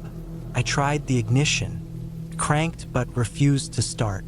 The rain pounded on the roof as I sat there, gripping the wheel, feeling the panic settle in. I turned the key again, listening to the empty sound of an engine that wasn't catching. I checked the fuel gauge. Plenty of gas. It wasn't the battery, the headlights were still on. I sat back and exhaled, trying to think. I had a small flashlight in the glove compartment, so I grabbed it and popped the hood. Rainwater streamed down my face as I stepped out, the cold soaking through my jacket almost instantly. I lifted the hood and shined the flashlight inside, though I wasn't exactly an expert when it came to engines. Everything looked intact, but that didn't mean much. I slammed the hood down and looked around. The forest loomed over me, thick and dark, and the road stretched out in both directions with no sign of help. My best option was to keep walking and hope I found something. A gas station, a house, anything. And then I saw it. Through the trees, barely visible in the heavy rain, was the shape of a small building. A cabin. The windows were dark, and there was no smoke coming from a chimney, but it was the only structure in sight. I hesitated for a moment before grabbing my bag from the truck. It was better than sitting in the cold vehicle all night. Maybe I could find a phone or at least a dry place to wait until morning. I pushed through the trees, my boots sinking into the wet earth with each step. The air was thick with the smell of damp wood and leaves. The closer I got to the cabin, the clearer the structure became. Old, weathered wood, a slanted roof, and a door that looked barely held together. When I reached it, I knocked once, just in case. Nothing. I knocked again, harder this time. The door creaked slightly from the impact but remained shut. I reached for the handle and twisted. It was unlocked. The door groaned as it swung open, revealing a dark interior. I stepped inside and clicked on my flashlight, sweeping it around. The inside was just as old as the outside. Dust-covered furniture, a small table, a few chairs, and a wood-burning stove against the far wall. There were no signs of recent activity. No personal belongings, no food, nothing that suggested someone had been here in a while. The place smelled like damp wood and something else, something faint but unpleasant. I closed the door behind me, shaking off the water from my jacket. The rain continued to hammer down outside, making it clear that I wasn't going anywhere until morning. I set my bag down and checked the small cabinets in the corner. They were empty. The stove had ash inside, but it was old and cold. I decided to rest. There was a small cot against the wall, and even though the mattress looked awful, it was better than the floor. I took off my wet jacket, stretched out on the cot, and stared at the ceiling. The wind howled outside, rattling the windows. I must have dozed off because I woke up to a sound. A faint, rhythmic thumping. I sat up, my heart hammering in my chest. The rain had lessened, but the wind still blew against the cabin. I listened, holding my breath. Thump, thump, thump. It was coming from outside, from the back of the cabin. I stood up slowly, grabbing my flashlight. I hesitated before moving toward the window, keeping to the side so I wouldn't be visible. The glass was dirty, but I could see the trees swaying. The sound had stopped. I waited, my ears straining. Then, out of the corner of my eye, I saw movement. A shadow just beyond the tree line. It was gone in an instant, swallowed by the darkness. I swallowed hard, gripping the flashlight tightly. My first thought was an animal, a deer maybe, but deep down I knew better. I backed away from the window, moving toward my bag. I had a small knife inside, not much, but better than nothing. I took it out, feeling the weight of it in my hand. Then the sound came again. Thump, thump, but this time it was closer, right outside the back wall. I stood frozen, every nerve in my body on high alert. The wind howled again, and for a brief second, I thought I heard something else. A low, steady breathing. And then the doorknob rattled. I spun around, my heart slamming against my ribs. The front door, the one I had left unlocked. I moved quickly, reaching it in 3 strides. My hand closed around the handle, and I turned it, locking the door just as something pressed against the wood from the outside. Silence. I stood there, my back against the door, knife in hand, waiting. And then, without warning, something slammed against it. Hard. The whole door shook. Dust rained from the ceiling. I bolted. I grabbed my bag, sprinted toward the back door, and yanked it open. The cold air hit me like a punch, but I didn't stop. I ran into the trees, branches cutting my arms, my boots slipping in the mud. I didn't look back. I didn't stop until I saw the road. The truck was still there, a dark shape against the empty stretch of highway. I ran to it, yanked the door open, and jumped inside. I locked the doors and tried the ignition again. It started. The engine roared to life as the headlights cut through the darkness. I didn't question it. I threw it into drive and took off, tires kicking up water as I sped away. I drove until I saw the lights of a town in the distance. I didn't stop until I was in the parking lot of a motel, shaking as I killed the engine. I didn't sleep that night. I never found out who or what was in that cabin, and I never went back.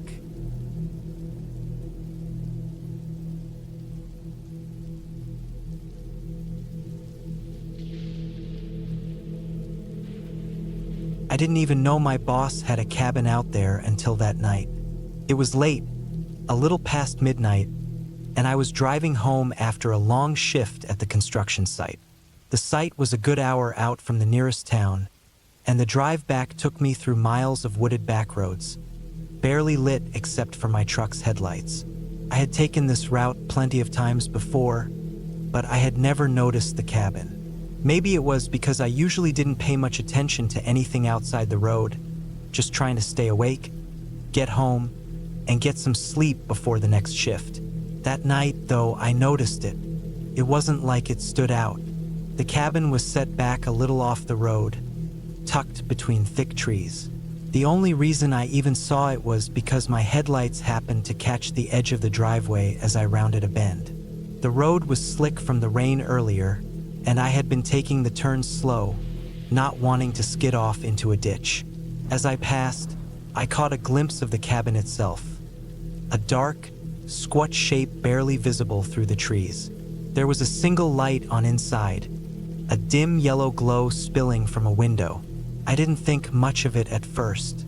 Just another hunting cabin, I figured. Then I recognized the truck parked outside. It was my boss's truck. Old Chevy, dark blue, dented on the side from some accident years ago. I knew it well. He drove it to work every day. The sight of it parked out there made me do a double take.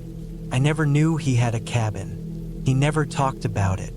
The way he acted, I always figured he lived in town. A strange feeling settled in my gut, but I shook it off. Maybe he just liked his privacy. Some guys don't talk about their personal lives. I kept driving. A few miles down the road, that strange feeling stuck with me. I kept thinking about the cabin, about my boss's truck parked outside. Something about it bothered me, but I couldn't quite put my finger on it. I tried to focus on the drive, but my mind kept circling back. Why did it bother me so much? It wasn't until I was nearly halfway home that it hit me. My boss wasn't at work today. He had called out sick. I remembered now, clear as day. One of the foremen had mentioned it earlier. Said the boss had been feeling rough the night before and wasn't coming in. So why was his truck out at that cabin? I slowed down, debating whether I should turn around. Maybe it wasn't a big deal. Maybe he had gone out there to rest. But something about it felt off. The more I thought about it, the more it gnawed at me. Finally, I gave in. I turned the truck around. The road felt different the second time. Darker, maybe. Or maybe that was just my nerves messing with me. The rain had picked up again. A light drizzle that made the pavement shine under my headlights. The trees loomed close, their branches heavy with moisture. When I reached the cabin, I pulled over just past the driveway, killing my headlights but leaving the engine running. The place looked the same as before. Dark, quiet, that same dim light still glowing from the window. For a minute, I just sat there, watching. Nothing moved. I felt stupid. Maybe I was overthinking it. Maybe my boss had just wanted some time alone. Maybe he hadn't even really been sick, just wanted a day off. But then I saw something that changed everything. The front door was open, just a crack, and my boss's truck door was open too. That feeling in my gut twisted into something colder, something sharper. I didn't like this. I didn't want to be here, but I couldn't just drive away. I killed the engine, grabbed the flashlight from my glove box, and stepped out into the damp night. The air smelled like wet leaves and earth, heavy with the scent of rain. My boots crunched softly on the gravel as I approached the truck. The driver's side door was wide open. The keys were still in the ignition. I shone my flashlight inside. The cab was empty, but something wasn't right. The driver's seat looked off, like someone had been sitting there but left in a hurry. I turned toward the cabin. The door was cracked open just enough to show a sliver of darkness inside. The yellow light from the window flickered slightly, like maybe there was a fire going inside, or maybe just an old bulb struggling to stay lit. I hesitated. Then I stepped up onto the porch. The wood creaked under my weight. I pushed the door open. The first thing that hit me was the smell. Something sour, something rotten, like old meat left out too long. The inside of the cabin was small, just a single room with a cot against one wall and a wood stove in the corner. The light came from an oil lamp on a small wooden table, and the table had something on it, a wallet. I stepped closer. It was my boss's wallet. His ID was half sticking out. That cold feeling in my gut turned to ice. Where was he? I looked around the cabin. The cot was empty. The wood stove was cold. Then I noticed something else. The floor. There were scuff marks, deep ones like someone had been dragged, and they led to the back door. I followed the marks. My boots felt too loud on the old wooden floor. The back door was slightly open, just like the front. Beyond it, the forest stretched out, dark and endless. The drizzle had turned into a steady rain. The trees dripped, and the wet leaves shone under my flashlight. I took a few steps forward. Then I saw the footprint, a boot print, half washed away by the rain, leading away from the cabin. I followed it. The woods swallowed the light quickly. The beam of my flashlight barely cut through the darkness. The further I walked, the more my instincts screamed at me to turn back. But I didn't, not until I saw what was at the end of the trail. It wasn't far from the cabin, a small clearing barely visible through the trees, and in the middle of it, something was lying on the ground. I stepped closer. My breath caught. It was my boss. He was face down, unmoving, his arms twisted at his sides. His clothes were soaked, but not just from the rain. There was blood, a lot of it. I knelt beside him, hesitating before reaching out. His skin was cold. I checked for a pulse. Nothing. He was dead. I stood there for what felt like forever. The rain soaking through my jacket, my mind struggling to make sense of what I was seeing. Then I heard something, a branch snapping, somewhere close. Someone else was out here. I turned off my flashlight. The darkness closed in. I listened. Another sound, footsteps, slow and deliberate. Not coming toward me, but moving through the trees, circling. I didn't wait to find out who it was. I turned and ran. I don't remember getting back to my truck.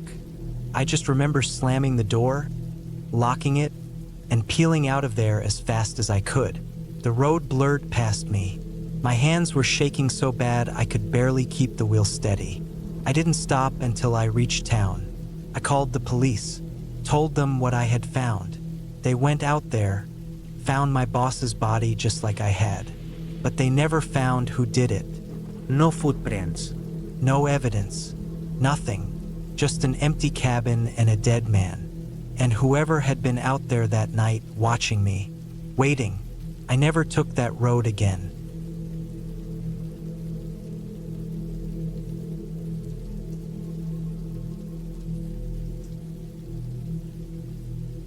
I didn't think much about the trip when I first planned it. It was supposed to be a quiet getaway.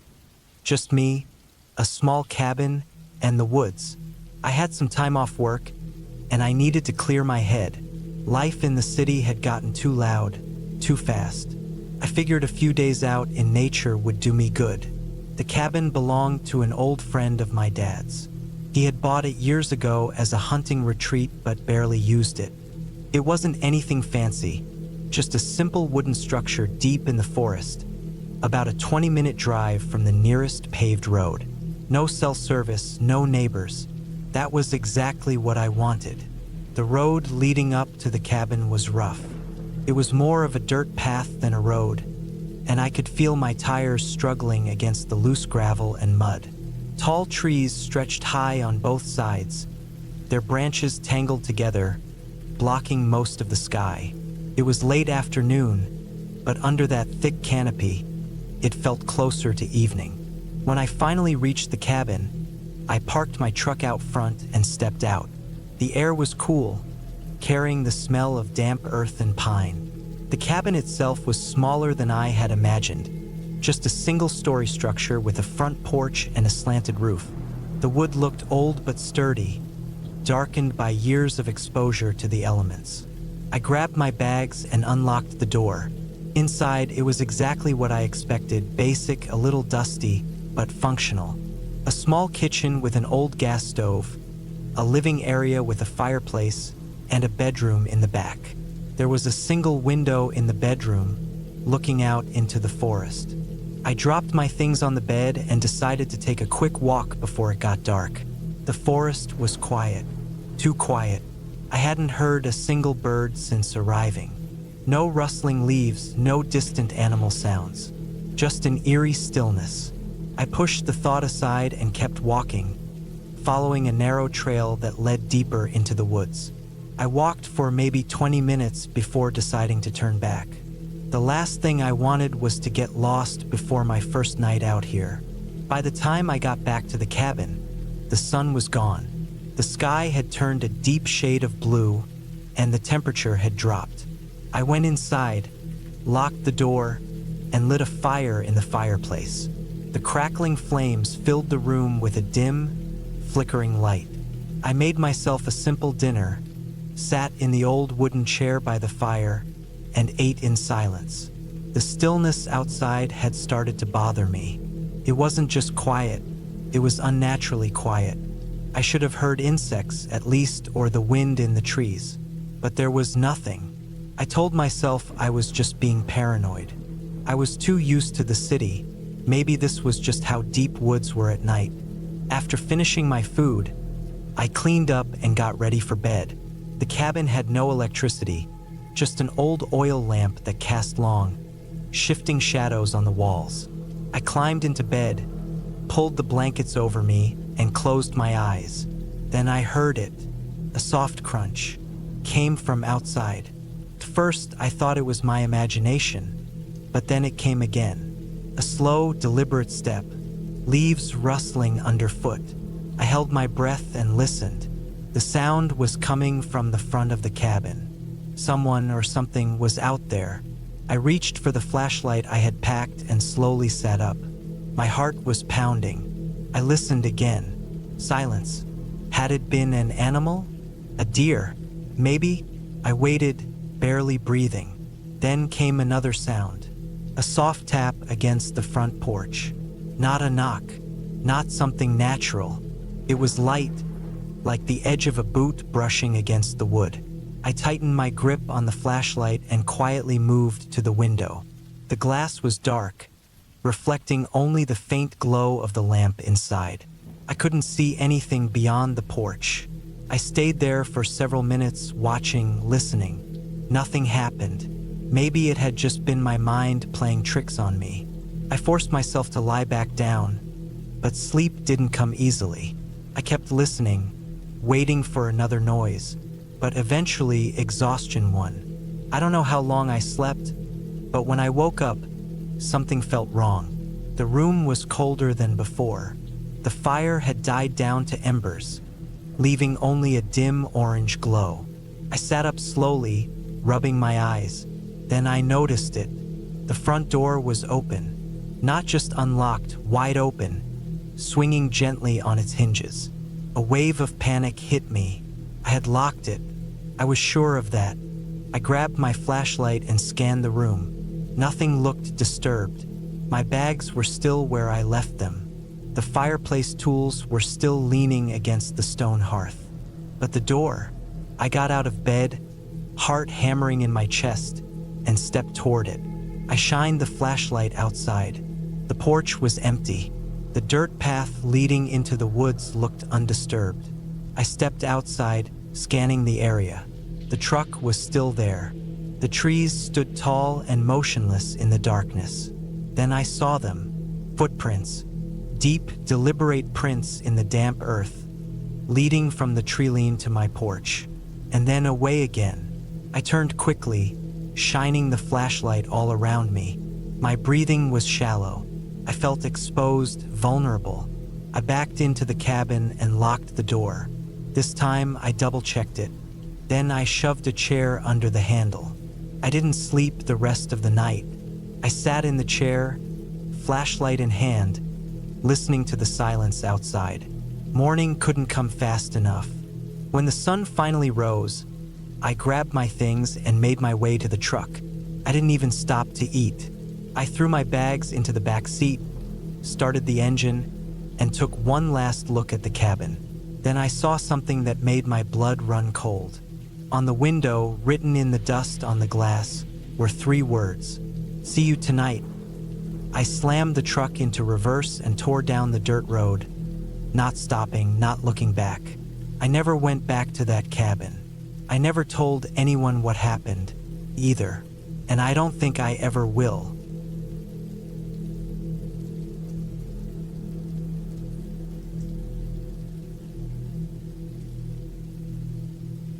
I never expected to inherit the cabin. It was my uncle's, a man I barely knew. He had lived deep in the Montana wilderness, far from any town, in a place so remote that even the locals spoke about it with unease. His name was Richard, and from what I was told, he liked being alone. He wasn't close to the family, and I hadn't seen him since I was a kid. When the lawyer called me to say the cabin was now mine, I had barely remembered what he even looked like. The only reason I considered keeping the place was that I had been looking for a fresh start. Life in Colorado wasn't bad, but I had gotten tired of people. My job had me staring at screens all day. My apartment was a box stacked on other boxes, and the city noise never stopped. Maybe I just wanted to prove to myself that I could do it, that I could live away from the world for a while. So I packed up what I thought I needed, bought a used truck that could handle rough roads, and made the drive to Montana. The land out there was beautiful but empty. Mountains loomed in the distance. Endless pine trees stretched in every direction, and the roads got worse the farther I went. By the time I turned onto the dirt path leading to the cabin, I was driving at a crawl, careful not to destroy my tires on the rocks. The place itself wasn't much. A small, one-story log cabin, weathered and darkened by time. It sat in a valley, surrounded by dense trees. A stream ran about 50 yards away, winding down from the mountains. The nearest town was almost an hour's drive back the way I came. Inside, everything was old but solid.